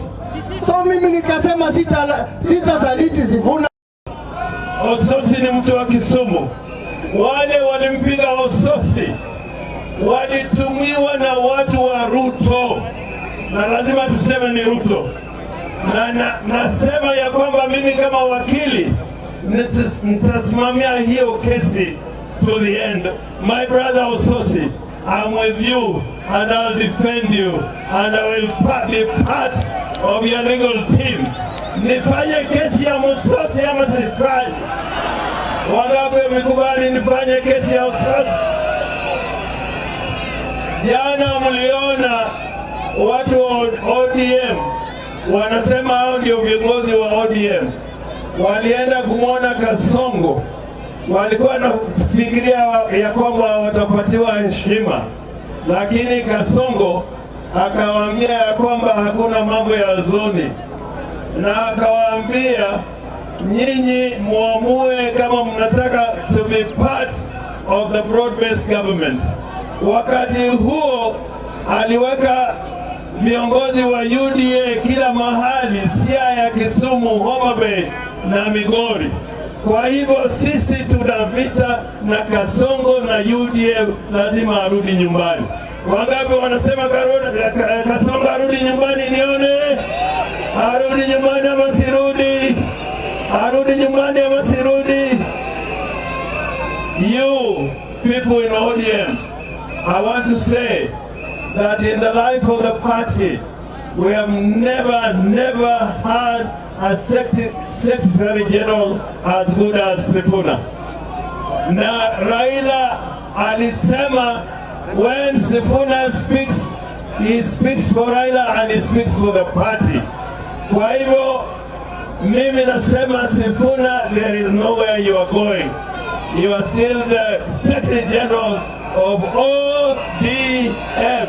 Wangapi wamekubali na hiyo? Na mimi kama Orengo Nyatieng, mimi kama Orengo Nyatieng, mimi kama Orengo Kidi, mimi kama Orengo Koko, mimi kama Orengo Nyawawa, nimetosha kuwa party leader ama sijatosha? Wangapi wamekubali Orengo awe party leader ya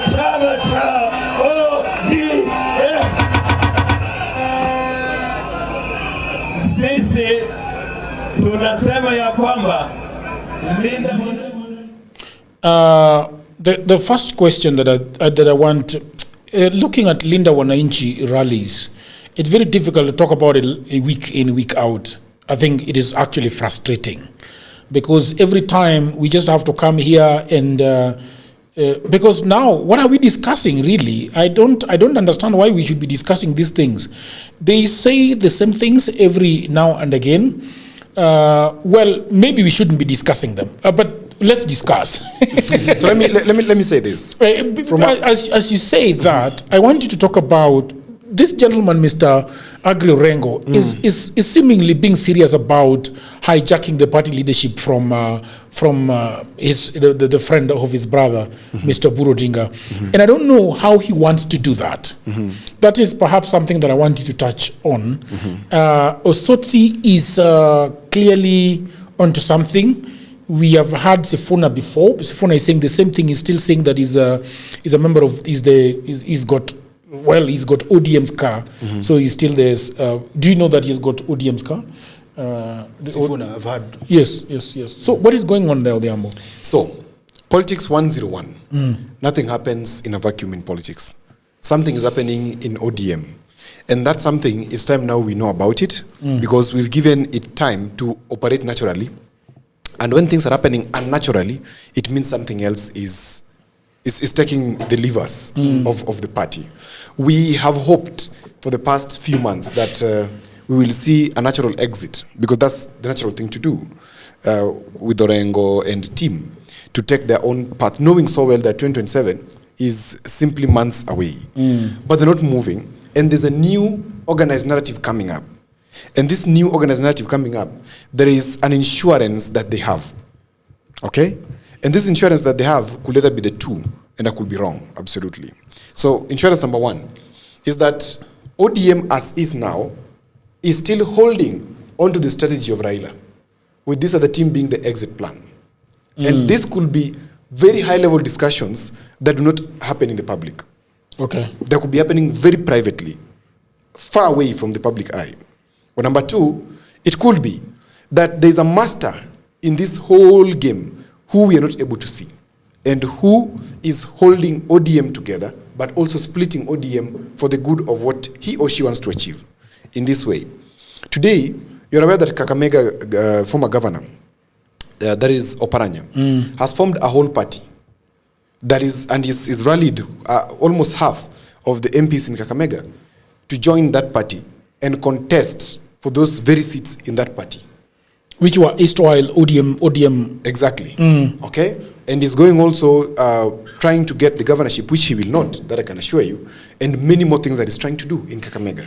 To get the governorship, but he's been a governor before, to front somebody who is fronting this lady who normally seems drunk at rallies, called Elsie Muhanda, all the time. Okay? So with that type she looks drunk or she's drunk at rallies? We leave to her to tell us, but you can see. We didn't hear the breath. Yeah, we didn't smell the breath. Yeah, but you can tell that there's something that's off about this lady. Okay, and it's Oparanya who's trying to push her. Okay, so Oparanya is already organizing himself with a cabal for Kakamega because he can't spread beyond Kakamega. Okay, we are having the coast guys. You see all of them, including the Speaker of the Senate, all the governors except the Kwale governor, sitting together and forming a coastal party. And you see this team also holding fort in ODM and saying, no, we're not leaving, but we're not leaving. I mean, natural things is that if you're frustrated, get out. Okay? But this guy is saying, we're frustrated, we're not getting out. So it simply means there's an insurance somewhere. And that insurance is going to apply in this manner. And this is the most potent theory of mine. That shortly, Oburu and team will lose the power.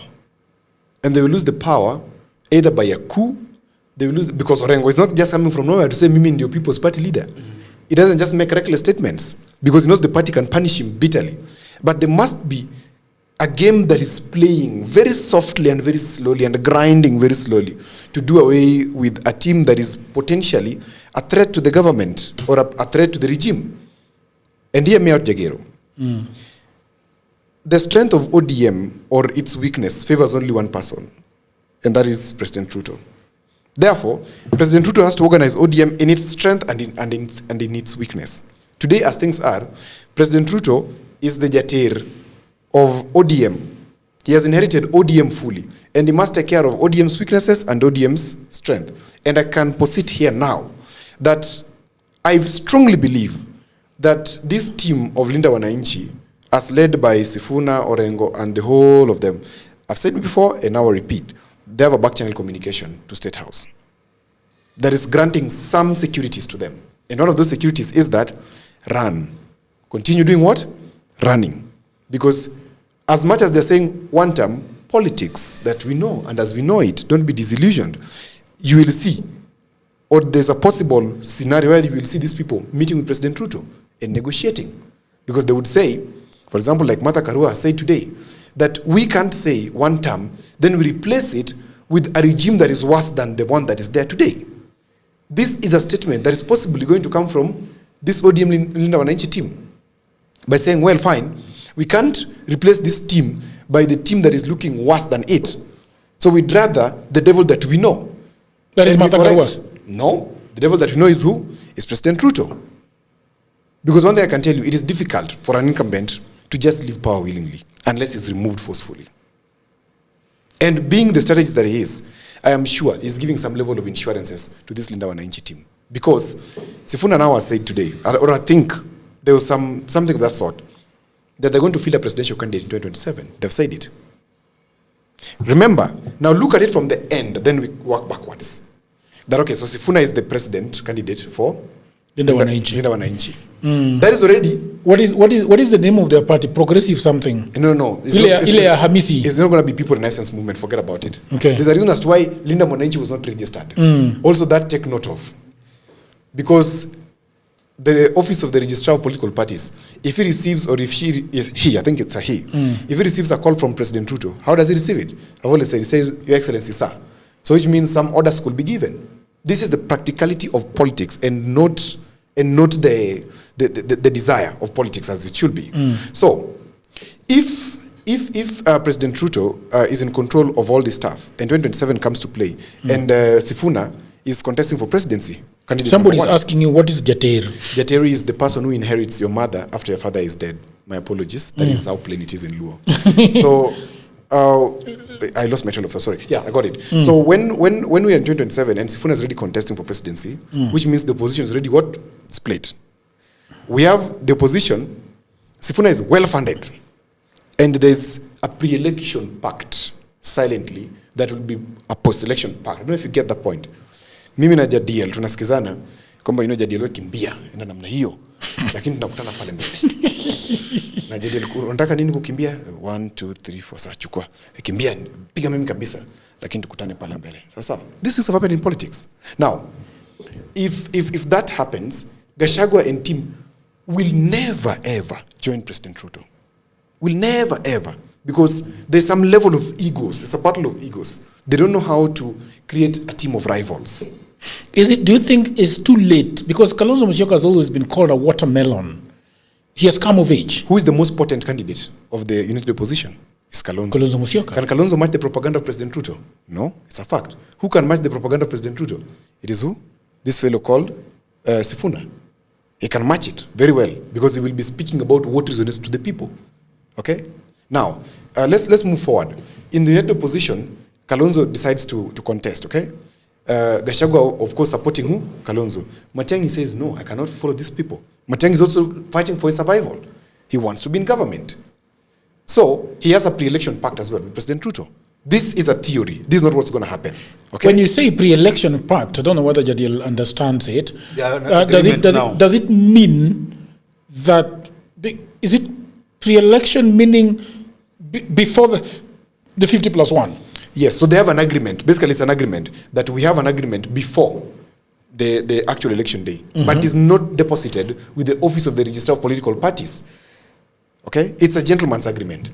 That let's move and remember one thing that. But that is what Gachagua has been crying about. I'm a truthful man. Remember, I'm an honest man. I thought the guy I'm dealing with is remember what? How can they be honest? How can they trust Ruto? Remember, and all of us know on this table that Gachagua kicked himself out of that office. All of us know. Even if you want to kutetea hata unasemaga kutetea huyo jamani ngumu saa zingine. Okay? Because he does not know when to speak. Especially when around power. You know when there's something I want to say, Jadiel, that one of my former bosses taught me one thing, that where money is being made, don't ask a lot of questions. If you ask a lot of questions, you'll get out of the room. Where money is being made, just keep silent. And the chief that is distributing we pia utapata yako keep quiet. That's exactly what it means. And that's why you find, if you look at even the Ritz-Carlton in UK and wherever it is, if you look at the history of Ritz-Carlton, it was actually, it came out of theft. If you look at the Rothschild, who are controlling almost everything, it's out of theft, crime basically. So where money is being made of that kind, where crime is involved, because when the president is given insurance that you cannot be prosecuted, basically you can do anything including crime. Okay? So, in that sense, Gachagua and team decides to move that direction, and Kalonzo is given support by Gachagua, then Matiang'i bolts out, and then surprisingly the earthquake happens. What is the earthquake? This fellow called Wetangula also decides that he's Ford Kenya. He's vying for something. Because right now, do you think he wants to go back to the Senate, for example, as a senator? He won't. The only thing he can do is upward. Okay? And upward means presidency. Whether he's going to get it or not is another question. So upward means the smallest can get is replacing Musalia as a PCS. Okay? So then President Ruto says, okay, so opposition is divided. Beautiful. So let me agree with these people. Who is going to be my deputy? His deputy then becomes one of the opposition chiefs. Okay? And then it's secret, or it happens before that time. Now, when they arrive in 2027, all of them contesting, and Ruto has chosen whoever to be his deputy. Then we go for a runoff, for example. He fails to attain 50+1 because there's voter apathy, etc., which is very easy to achieve, by the way. Voter apathy is the easiest to achieve. Just discourage people from voting. Just run a proper propaganda campaign for about 6 months consecutively. People are disillusioned. They don't see any reason to turn up and vote. And you simply get your thing. So let's say 50+1 is not achieved. Ruto is number 1 or number 2, and there's a number 1. If he's number 2, it's dangerous for him. Number 2 is dangerous. Very dangerous for him. Because the person who gets number 1 will be easily supported. If he's number 1, it is easier for him. Okay? Because he's able to now negotiate bigger. Because people are able to be paid. You just say, okay, jadil yako, budget yako ni ngapi ulitumia ngapi, ukachukua twende udeclare. Wewe nani yako ni ngapi? Ni hesabu. Siasa ni mimi nitakwambia mwananchi wa kawaida ambaye anatutizama. Siasa at the end of the day ni pesa kwa meza. Nobody cares about your interest. Ni pesa kwa meza. You are agreeing with me? Of course. I'm telling you that's the truth. And people will calculate and say, okay, Sifuna wewe pesa yako ilikuwa ngapi umetumia nyinyi wote? Sawa sawa, chukueni hii. Haya. You can decide to oppose me, but leaning towards me. I can oppose you and lean towards you. That's also true. Yeah. Or hivyo namna hiyo. And then, so this Linda Wananchi thing as it is today, what I'm saying in short is that there's an insurer who has insured them and assured them that where we are going, mwende tu namna hiyo, I will disempower this ODM as it is now, and you will inherit it. But maybe they want to take over. Or maybe it's a lie. Or maybe they genuinely want to take back their party. But how do they do it? Because they understood Baba's thinking or vision of the party. They understood how the party was struggled to be formed, the ideology, people-centered conversations that were there, you know. They understand ODM, and you'd wonder, would they want to come up with a new party and promote it, or would they rather take back the party? Yeah, I think they want. I think they want to take back the party, but that route is very muddy for them, because to take back the money, you can't hijack it forcefully or by fiat. You have to go back to the structure of the party. Yeah, and this is where in my estimation, they fell flat, because the structure of the party has already, disenfranchised them. And say that, look, you guys are causing chaos in ODM. There are delegates in ODM that I believe do not like what they are doing because they are wrecking the party. And so if they are wrecking the party, that means that they are not in the neck. None of them is in the neck as we speak. Sifuna might be in the neck by law because he's not been kicked out, but also he's no longer the SG. That means that he's out of the neck. Yeah. He cannot call a delegate. Okay, Orengo himself I don't even know who Orengo is in ODM. I think he's just a patron by name. one of the supporters, the bigwigs, the fathers of ODM. And so I think for them to take over ODM, they have to go back to the structure, call a NEC, call delegates conference, and call a voting. And I don't think they can do that right now. What they're doing, they're taking Kenyans for a ride. If you watch what was happening, this is what I wanted to say. It has been a very disappointing day. Watching Linda Mwananchi. It's the same as Kitengela, same as Mombasa, same as when they were back there in Kakamega. I think they were there. I think they need to show Kenyans now what are you doing? Because I'm seeing a lot of trying to popularize Linda Mwananchi. I think that is the goal. Trying to show that they have they can counter Ruto. They have numbers. Sifuna comes on top of the car, says mimi ndio Sifuna nimefika sijafika. I think Kenyans are looking for something else, something more, and up to now we are not seeing it. At least if they came up with a party, we would see now these guys are serious, But now it's just a circus in a sense. The whole day today, and even tomorrow, a circus. We will just see another circus. A circus is a very strong term because when against our mighty Sifuna, I'm not using it against. You gotta have some respect for the Gen Z movement. But they're playing all politics. But Gen Z is talking actually, so we better listen to a Gen Z. They're playing all politics, Here, kuchukua mandizi, kuchukua kuku. It's that is not the Gen Z, and I think I don't want Sifuna to take that route because now he'll go to Kisumu, ataletewa samaki, watu ulize mbona ununue hapa na ulinunua Vihiga, and it's going to be that conversation again and again. Alikataa kununua samaki. Tutaweka hapo kwa YouTube title. Sifuna revealed the pie fish. He'll have to buy something. Panic at Sifuna. I hoped because he's trying to show, even in his T-shirt, it has been written, who had told you, trying to show what Baba's thinking was on the next election. He could have taken the Baba route. I don't have to use money to be liked. People like Sifuna. Yeah. People like Sifuna, even before this Linda, whatever, when he was at Citizen TV. People liked to listen to Sifuna debate. People liked to listen to Sifuna articulate issues. People like Sifuna as a senator. But now if he's going to play this politics of giving people cash in rallies, it's going to take him to a level where he has to compete with Ruto about giving people money. And then he's going to be, Ruto gave us this, umetuachia 15,000. It doesn't make sense for Sifuna. I've conducted several researches, and I agree with what he's saying, that Gen Zs are saying they don't do rallies, they don't get connected in rallies, they love hangouts. They love you to talk to them in hangouts, town halls. The thing you do, rallies don't really kick it for them, because what are you doing in rallies? Rallies kicks for the 30-year-olds plus, but for the younger ones, they want to engage, because unajua walikuwa na daddy, what do you want when they were younger? Unataka kwenda swimming pool? Yeah, unataka nikuchape ama uende unil pale? They're even choosing the kind of punishment, okay? But us, mama alikuwa anaingia nyaunyo kwanza kwa kichwa katwa, before you know stool, before you know, okay, there was no consultation, so we knew one way. But for Gen Zs, they want more of that kind of and if that is engagement. If that's the audience Sifuna wants, if Sifuna wants, we're talking about 10 million strong for Gen Zs, because they are ready for him. You can imagine Sifuna going and giving Gen Zs the mic. To be so powerful. That is what he needs to do. He needs to do a listening tour, not a talking tour. And he's back into the old politics. Yes, he should do a listening tour where he goes and just sits down. Because Gen Zs talk to him. Because every time I go to a town hall and you listen to Gen Z, those guys really want to talk. Yes, they have so much to talk. And I think when they talk, you listen to what they want. Even yesterday, most of the people that were talking there were just Gen Zs. Right. And they always talk. They're always talking at Owidi over here. Yeah. And it's amazing. But can we listen to Babu Owino? Perhaps Babu Owino said something different.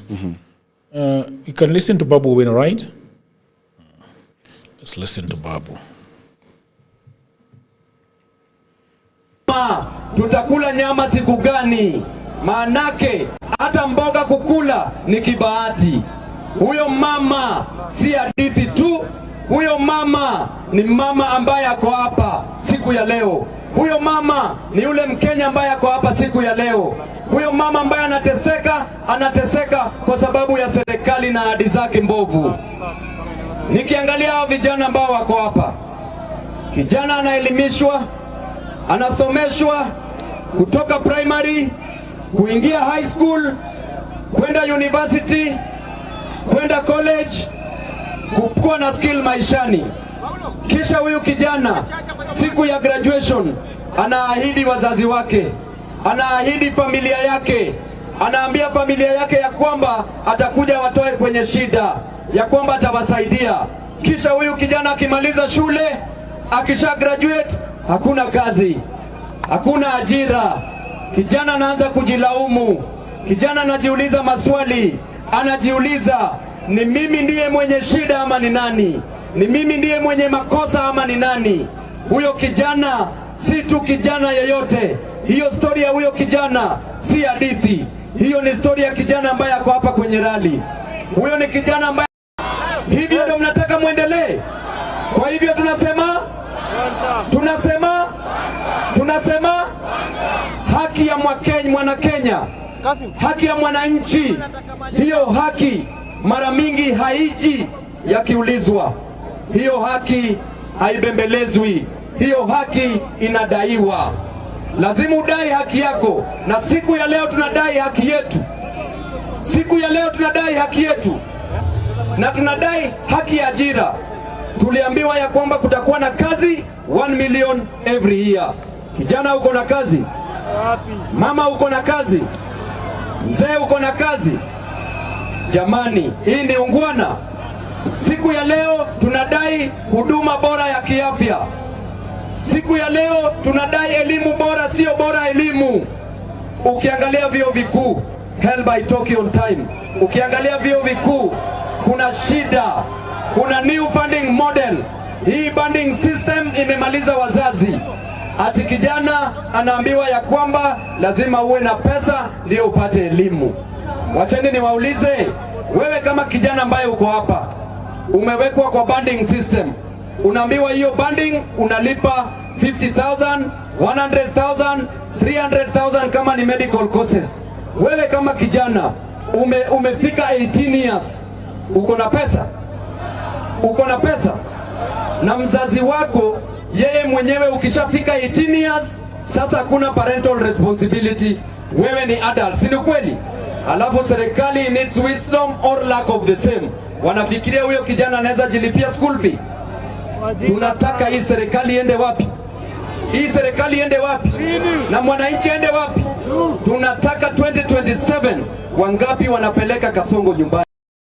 Yeah, so Odhiambo, that is what is going on. People are saying on the internet here that hii comment section ndio town hall yetu, but our Somangi wakisema people are fighting. Yeah. Sometimes it is also very difficult to read the comments, because when you are reading a comment, people have actually been talking amongst themselves. And so unaona John anasema Jagero nyinyi pia mtusikize hapa. We always read, but sometimes when after some time, after 30 minutes, 40 minutes, you get lost in the comments, because when you try reading a comment, you're actually reading a comment of somebody that is replying to another person's comment. So that is the reason why I think it is like that. But we can read a little bit. I believe Linda will take over ODM after 2027 post Ruto.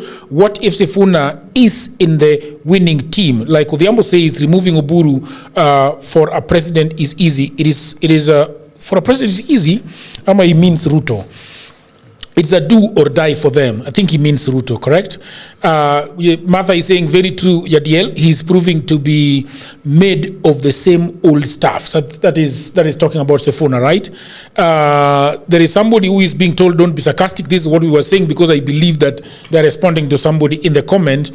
There is somebody is saying Babu is on point. He always has. He's talking about issues, and I think, I don't know, Odhiambo, would you think that Babu is perhaps the one that is always having a message on the podium of Linda Mwananchi? For the first time, I'm hearing Babu speak something that resonates with the people. Yeah. Finally, he's listening, talking about the voter, talking about the person, talking about the mzee, not promising them. First of all, highlighting their problems, which is an important step, creating the awareness. Then the next point is to then give a plan of what they will do. So this phase is the activism awareness, that we are actually doing this for this. And he's measuring on the question of employment. The next thing he will pick on, perhaps, if I'm not wrong, will be people need to live in dignity. And now this is then they will launch a plan towards achieving that dignity. Okay, I think he's scored for me on this one. I give him a 10 out of 10. It reminds me he spoke of Biden during the debate, the first debate.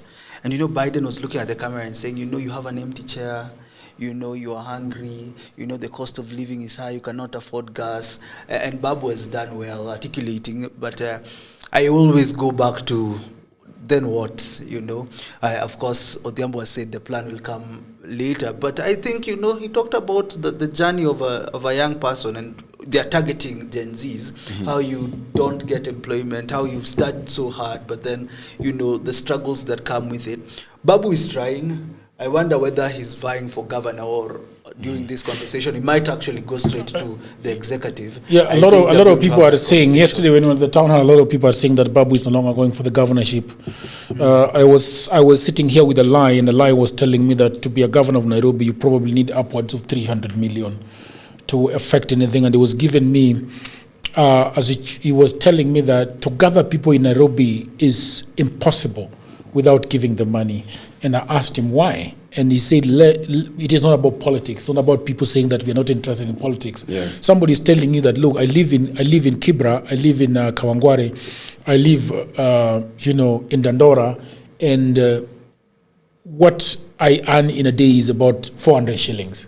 And you cannot take me to a town hall and not pay me that 400 shillings. And he says that sometimes it is going to be very expensive to you can even spend 60 million in 3 months just doing politics. Yeah. So I don't know. If Babu wants to be the governor of Nairobi, how does he align himself with who? Babu, I think, is going for governor of Nairobi. Of course, the final decision remains with him. But people are seeing him as a bigger person. He can get bigger things, and that's very good for him, because then the governor becomes something small that people do not need to fight about. And this is why Babu sits at a good position, because I've said before, Nairobi is a middle class mentality. They don't vote for you twice. They always vote based on issues. And that issue-based kind of voting, and they vote against the regime, because middle class thinking is always having issues against the regime. Here, Babu could be talking about employment. Babu could be talking about salary standards for people. It's not the work of a county governor, but it is the public face that talks about. Like Mamdani, for example, talking about rents, huko in America, New York, whatever, etc. Providing free transport. Of course, everybody knows that it's not his work, but speaking about it and going to lobby the president to help affect that is quite positive. So Babu is bigger than the governor, in my view, of course. He needs to be a minister, in my view, in a government, a proper government.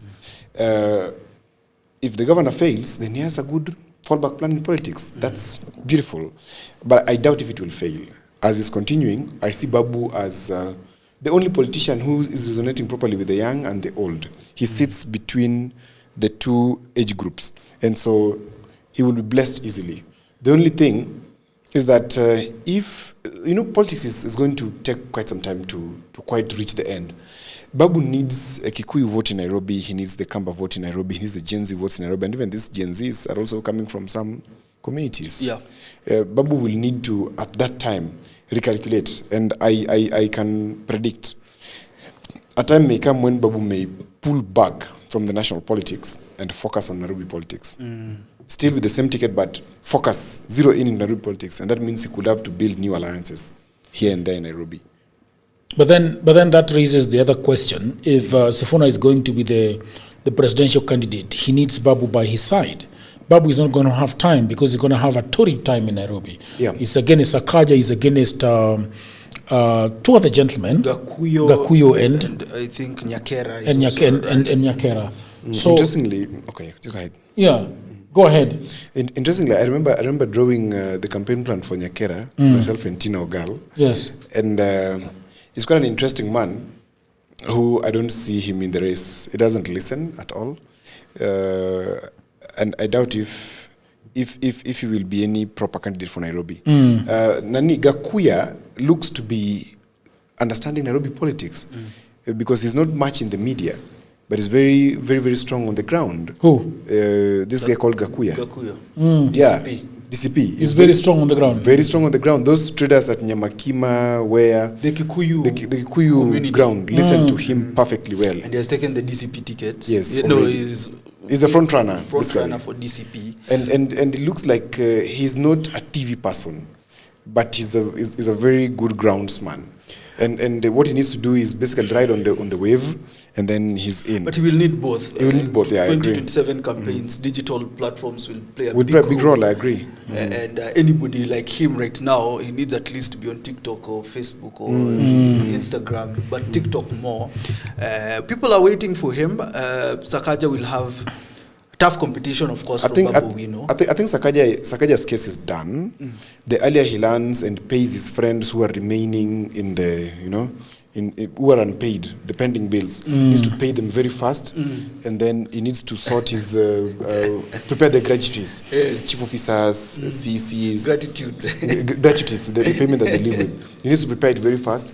If there is kama kuna biashara yake mali imebaki kidogo, he needs to also speed it up so that he doesn't leave wanting money from the county at all. But we go back to what Jagero said, how important money is in the election. I think if you look at... Sakaja has made quite amount. Don't you think that money is going to influence the elections? And I believe he's a very brilliant person who has already done the calculation and knows that there's no chance for him. It appears that Sakaja, when you look at Sakaja and even his body language, it seems like somebody who is saying, oops, this is really, really tough. And he, every time appears in public, he doesn't have a voice.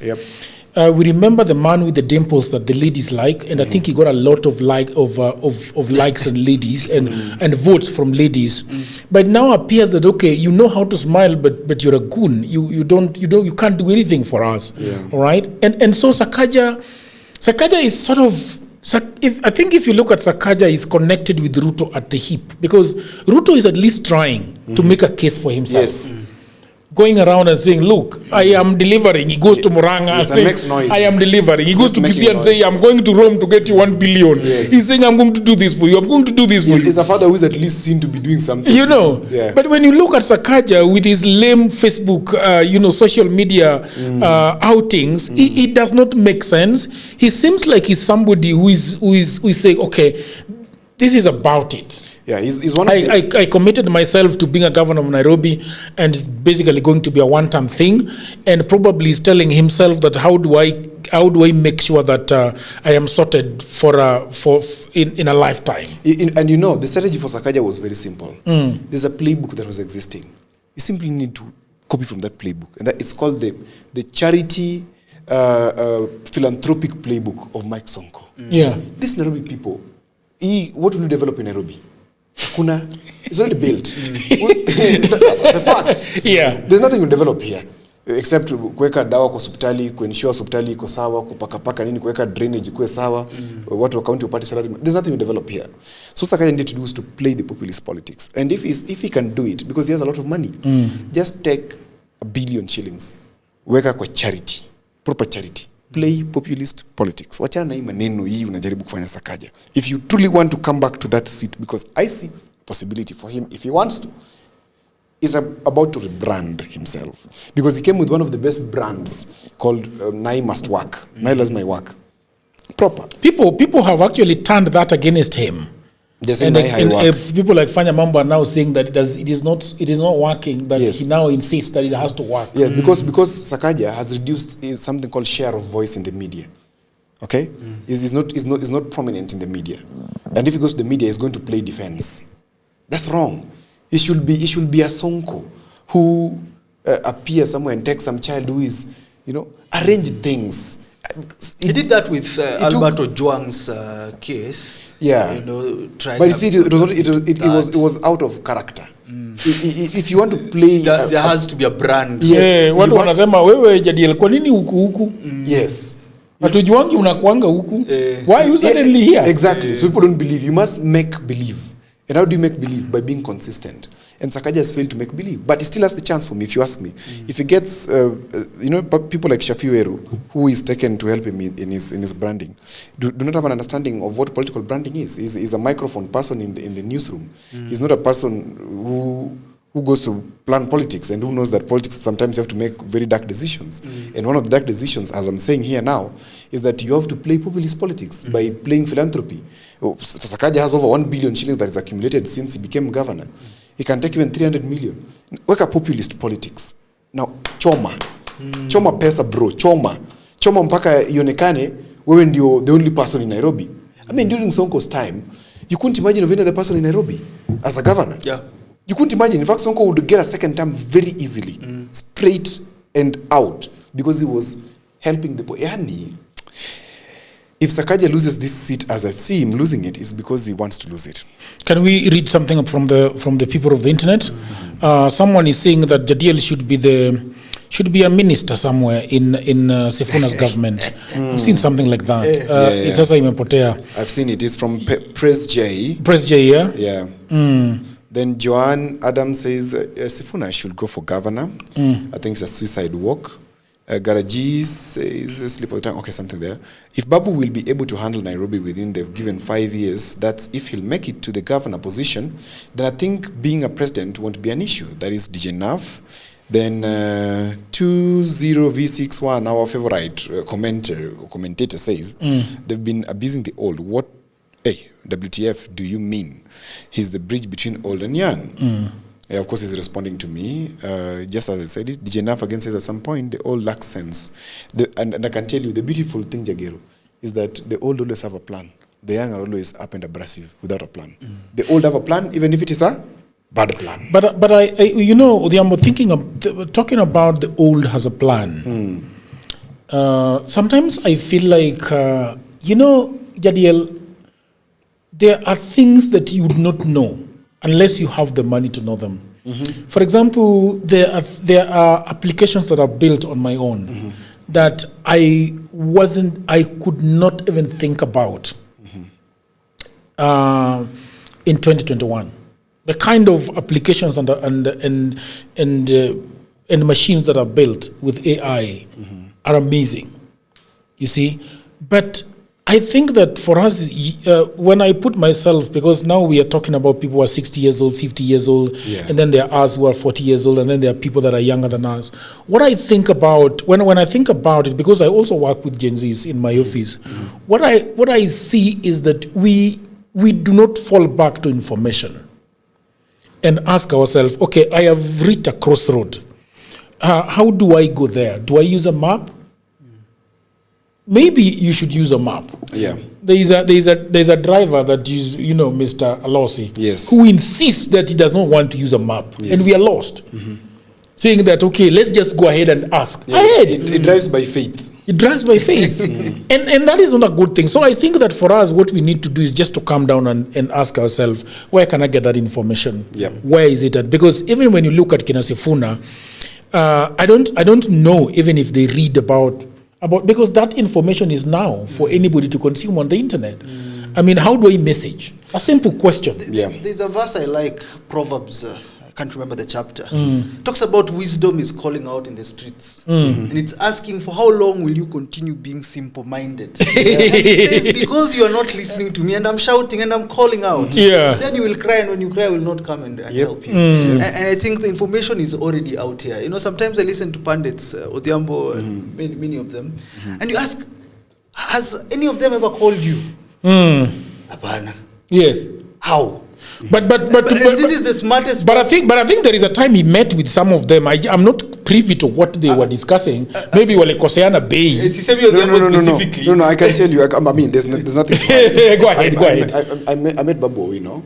We discussed at length. He's somebody I grew up with in Kisumu. He's somebody I know. He's not a stranger to me. Yeah. And basically, me meeting him was asking him, "What do you want to do?" in terms of this governorship, and where can we go, and how can we help you in this journey towards governorship? Jagiro has been calling you for an interview. You're not showing up, and as you're saying, wisdom is right here in the street. So many things. Even when people are constantly talking to us and telling us that we need to bring Sifuna to explain himself, but it is also the arrogance of these people that they think that political headache is a small thing. Why should I go there? Maybe if it was Citizen, maybe it was CNN, maybe it was BBC, they will go and speak to those people because now they have a feeling. But at some point we have 3,000 people listening to us on a given night. Now 3,000 amounts to something. You know, it would be very nice for Sifuna to come here and tell us what he thinks about where we are going. Because if you look at Nairobi right now, if you look at Kenya actually right now, I don't know how many people, any other podcast where 1,000 people are watching live today. On us this Saturday. Yes, utaangalia ukose. But you see, there are these small platforms, quote unquote, that they don't want to come to. Say I'm bigger than those platforms. Yeah, for sure. But if you don't even have a political party, be humble. And you say something important. Be humble. Be humble. Sit down. Yeah, sit down. I'll also tell you, Jadiel, that there are some of these political candidates who have also just seen us and called us, and we've gone and sat with them, and the strategies we've given them are actually working. There are some who we've taken to power, and they've served their term. There's some who veered off whatever we shared with them, and they're going home. There's some, as recent as I think 3 weeks ago, we were training some in Migori, whatever. And there's some who truly listen and value whatever we say. So we don't take it for granted that also some of them actually watch. I was surprised when, for example, the person who I said knows Jagiro told me that I actually watch you guys, and I am very keen on what you guys are saying. And they're picking some of the intelligence that we share here. Many people online have even said, Odhiambo, can't you go and advise Sifuna? Odhiambo, can you do this, can you do that? And I can tell you, I know for sure, some of these candidates speak, like Jimmy Wanjigi watches us, that I'm uncertain. Only that he calls Joachim when he's live online. Once Joachim which is still okay. So my thinking is they should care about these small numbers that they think ujafika 100,000, ujafika 300,000 subscribers. They should want to have rich conversations.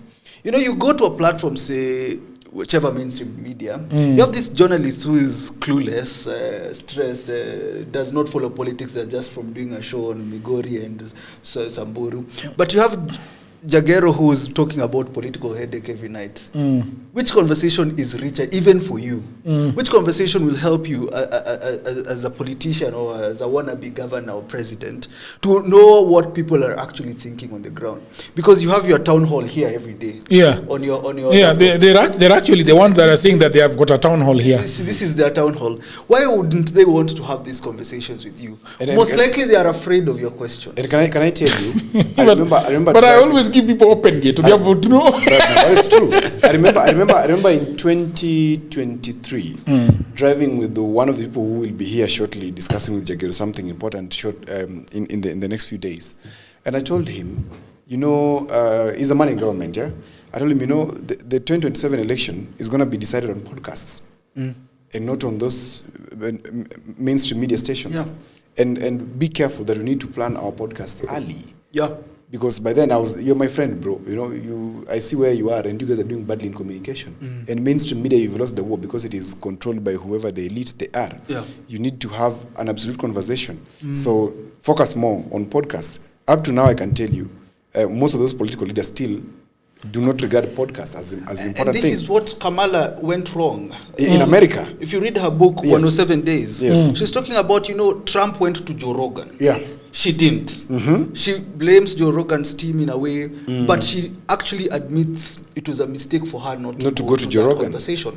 Because when Trump had this conversation with Joe Rogan, it was 3 hours conversation. 3 hours. People got to know Trump's other side. Speaking about, you know, people know about the brother of Trump who died because of alcoholism. It came out the conversation humanity. And Trump started looking like an ordinary human being. Exactly. And this is the thing about these long form conversations. They disarm you. Sometimes you think you are bwana mkubwa, and you come and people say, the other day I talked with a lie, and people were actually commenting live and saying, no, this is not their lie, we know, is this the brother to a lie? Because what sense a lie is talking about, we have never had before. If you look at a lie and you look at the analytics of a lie, it is 97% positive. Yeah. Yes. And on X, it's 97% negative. So a lie talked about Nairobi in a way that I've never heard of anybody talking about Nairobi. A lie said something that, as an MC in Kilimani, when I call the people that are building Kilimani, they don't come. Yes. And yet, the water table of Kilimani is depleted. And they are not having that conversation with me as an elected leader. What are we going to do about it? So that is the thing. Tucker Carlson, the other day, had a conversation with his brother. Yeah, I watched it. What did he say? He said that I regret supporting Trump because I have a feeling that with me, I put that guy there. Yes, that's true. Tucker Carlson's endorsement was huge. Yeah? Was very huge for Trump. Very, very huge. And even the other day here, the brother of Gladys Wanga was here. and he talked, he gave us the story of Gladys Wanga. And I shared the responses on my wall to Gladys. And she was like, look at what people are saying. Even me, I didn't know people look at it that way. And even me, I told her, even for me, as somebody who has known you, I've never known this bit. Come to these platforms more and humanize yourself. Because people only see you as a politician because you're grandstanding on TV. Well, that's all you do on TV. But people this generation of yours, want to engage with candidates. In 2027, I can assure you, I feel it, I know it as a communication strategist, as a media practitioner, podcast is the next front that will determine elections in 2027. Because whenever I talk about Nyakach constituency, when I go to Kisumu, Nyakach, what's up? When you talk about Malindi WhatsApp group, and WhatsApp groups are 14% of the media. How people gain their information. 14% WhatsApp groups. On my new channel, I interview someone and they tell me, I was in this village somewhere and this guy comes and approaches me and he says, I saw you with that boy with big ears, in a sense. And I'm like, people are watching conversations because they're spreading online. And therefore, back to you, Odhiambo, waambie wakuje wakae hapa na Jagero. Yes, let's talk about it. One of the things that I've always dreamt is to sit with President Ruto, not on political ethics, on DWJ, and speak with him about his life. Can we send President Ruto a message? Yes, Mr. Ruto, we will work to host you. Please come and be hosted by us. It's gonna be a pleasure. One of the things I want to ask President Ruto is his when he was in the village. What was he like? What was it like? And I think at some point Ruto has forgotten the village, or he still remembers. But he's not told. Yes, he's not told about those things. So it would be very nice to talk to him about it. I mean, what does it sound like to be a president of 60 million people? So I want to send a plea and a request to President Ruto. Yes. On your behalf. Na wewe mtu ya media kisha umekata hii tunamtumia because this is an open letter. This is an open letter. Dear President Ruto, on this podcast we have shared issues of national concern, some objectively and some in a biased way. That is because we don't have the clear understanding of who you truly are. What we know is the information we've received from the media. And what we know is what we hear from other politicians. My friend, Odur Jagero, has had major interest in hosting you on this show. We know you watch because we've always had responses from your people who have met me, who have shown me, and have told me how you communicate with them.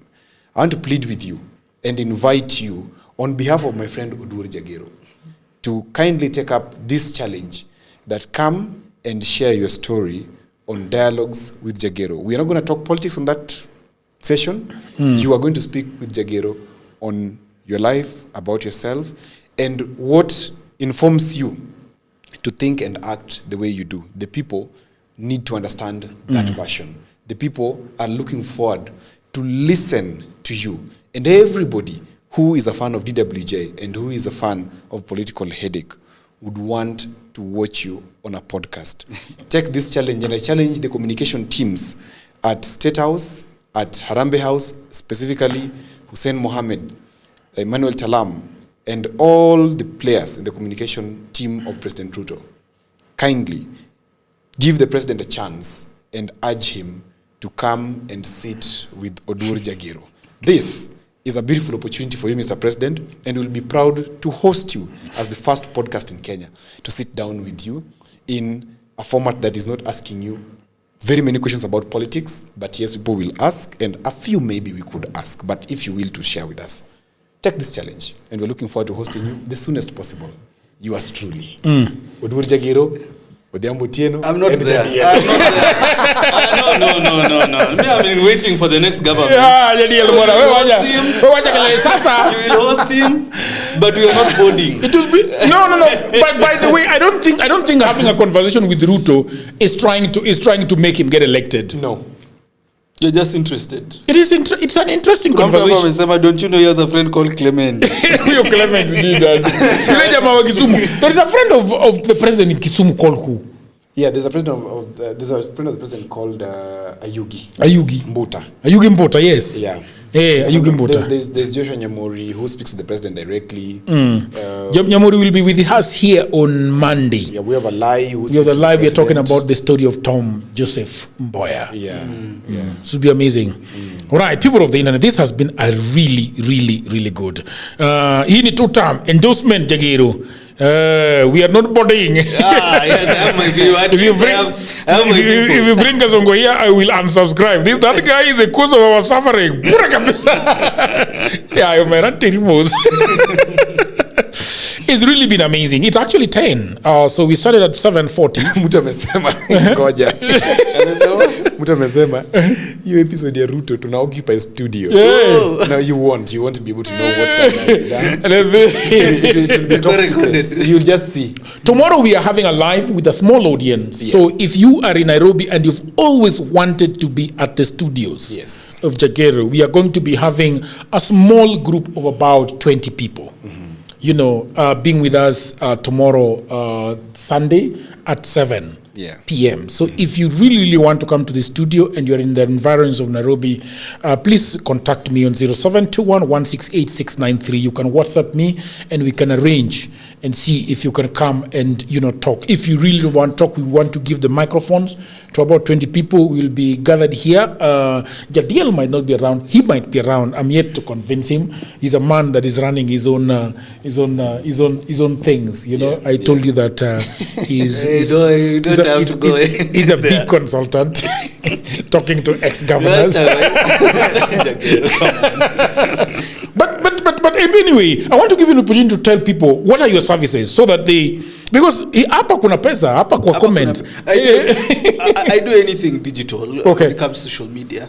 I set you up, I get you on the ground, I set you rolling, I train your team. I don't necessarily have to be there, but I can give you a lot of young people who I work with, can record, go to the village with you. If you want to have a conversation, you can have a conversation with me on your platforms too. So it's basically, I do websites, I do anything communication to reach other people, media specifically, and we also work with people like Odhiambo when it comes to propaganda. so I basically work with other experienced people too. So whenever I'm short-failed, I can call Jagero. We can use Jagero Studio. What I do is I act through as an intermediary between yourself and other professionals who I understand are great at what they do from what you know. I've worked with Prof, I've worked with several other people, and therefore... When he says Prof, he means Professor Haman Manyora. Yeah, and therefore we've done this for a while. Okay. Yeah. And how do they reach you, sir? My number is 0748711605, 0748711605. I'm also Jadiel Kabiro on any platform. Yeah. Every platform. Including YouTube. I've told him that the next time we need to be in his channel going live. Yeah. Going live. Yeah. So you have to organize that so that we can go live.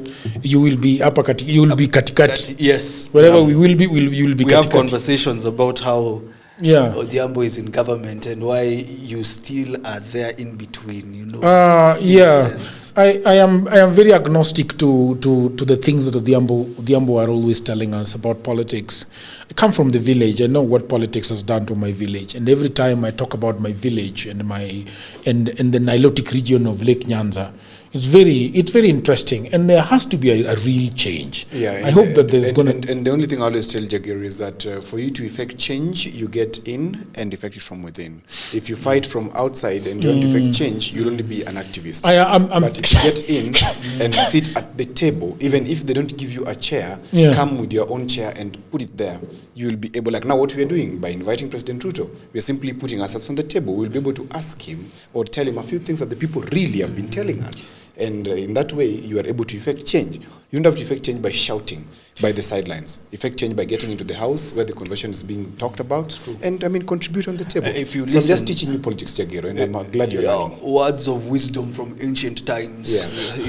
Consensus. Mm. Sitting down with your enemies, having to engage for the sake of development is also important. And therefore, I don't usually trust hardliners. That's it.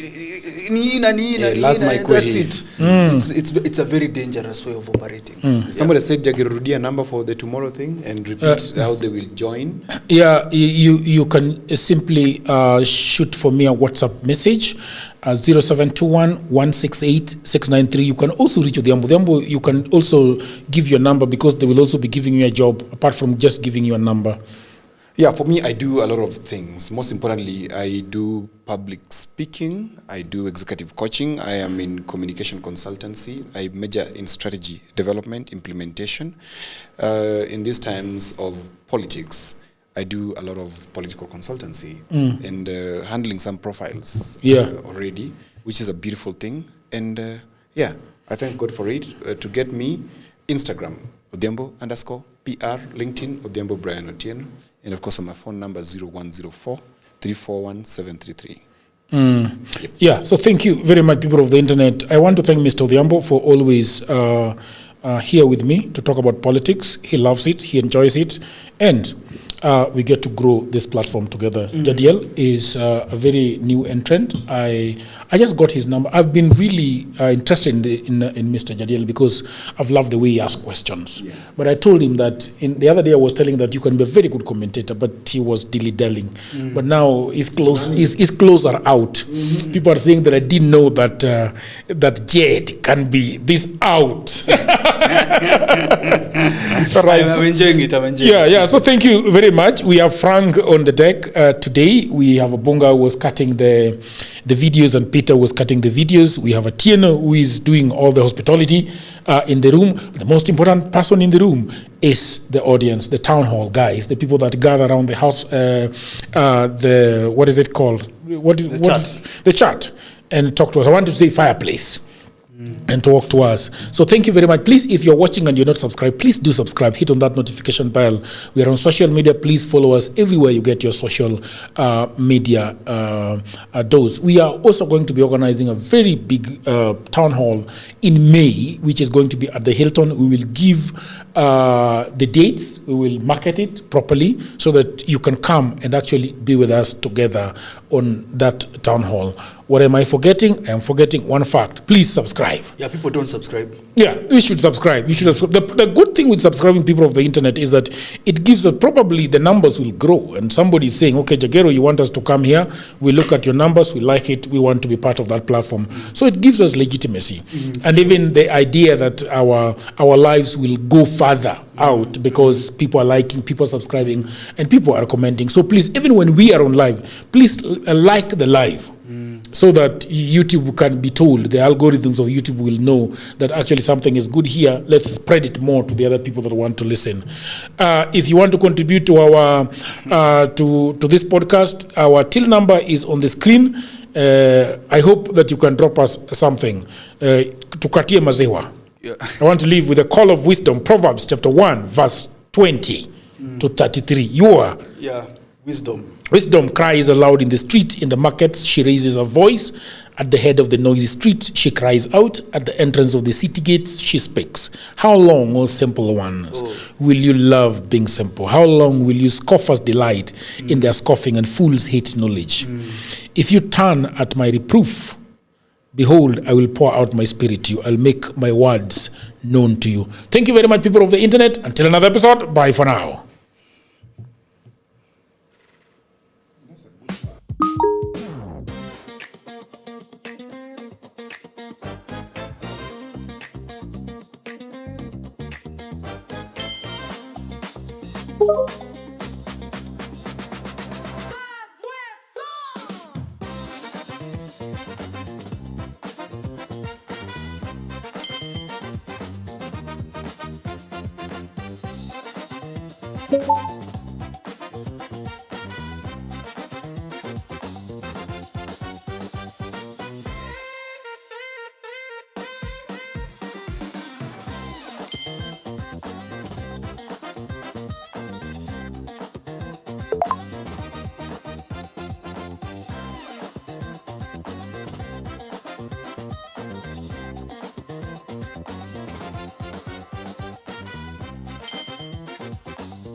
HustlesAfrica.com, a guide to high-paying online jobs. At HustlesAfrica.com, you will discover the jobs people are doing from home, the platforms where opportunities are found, the skills that open doors, and the practical steps to begin earning.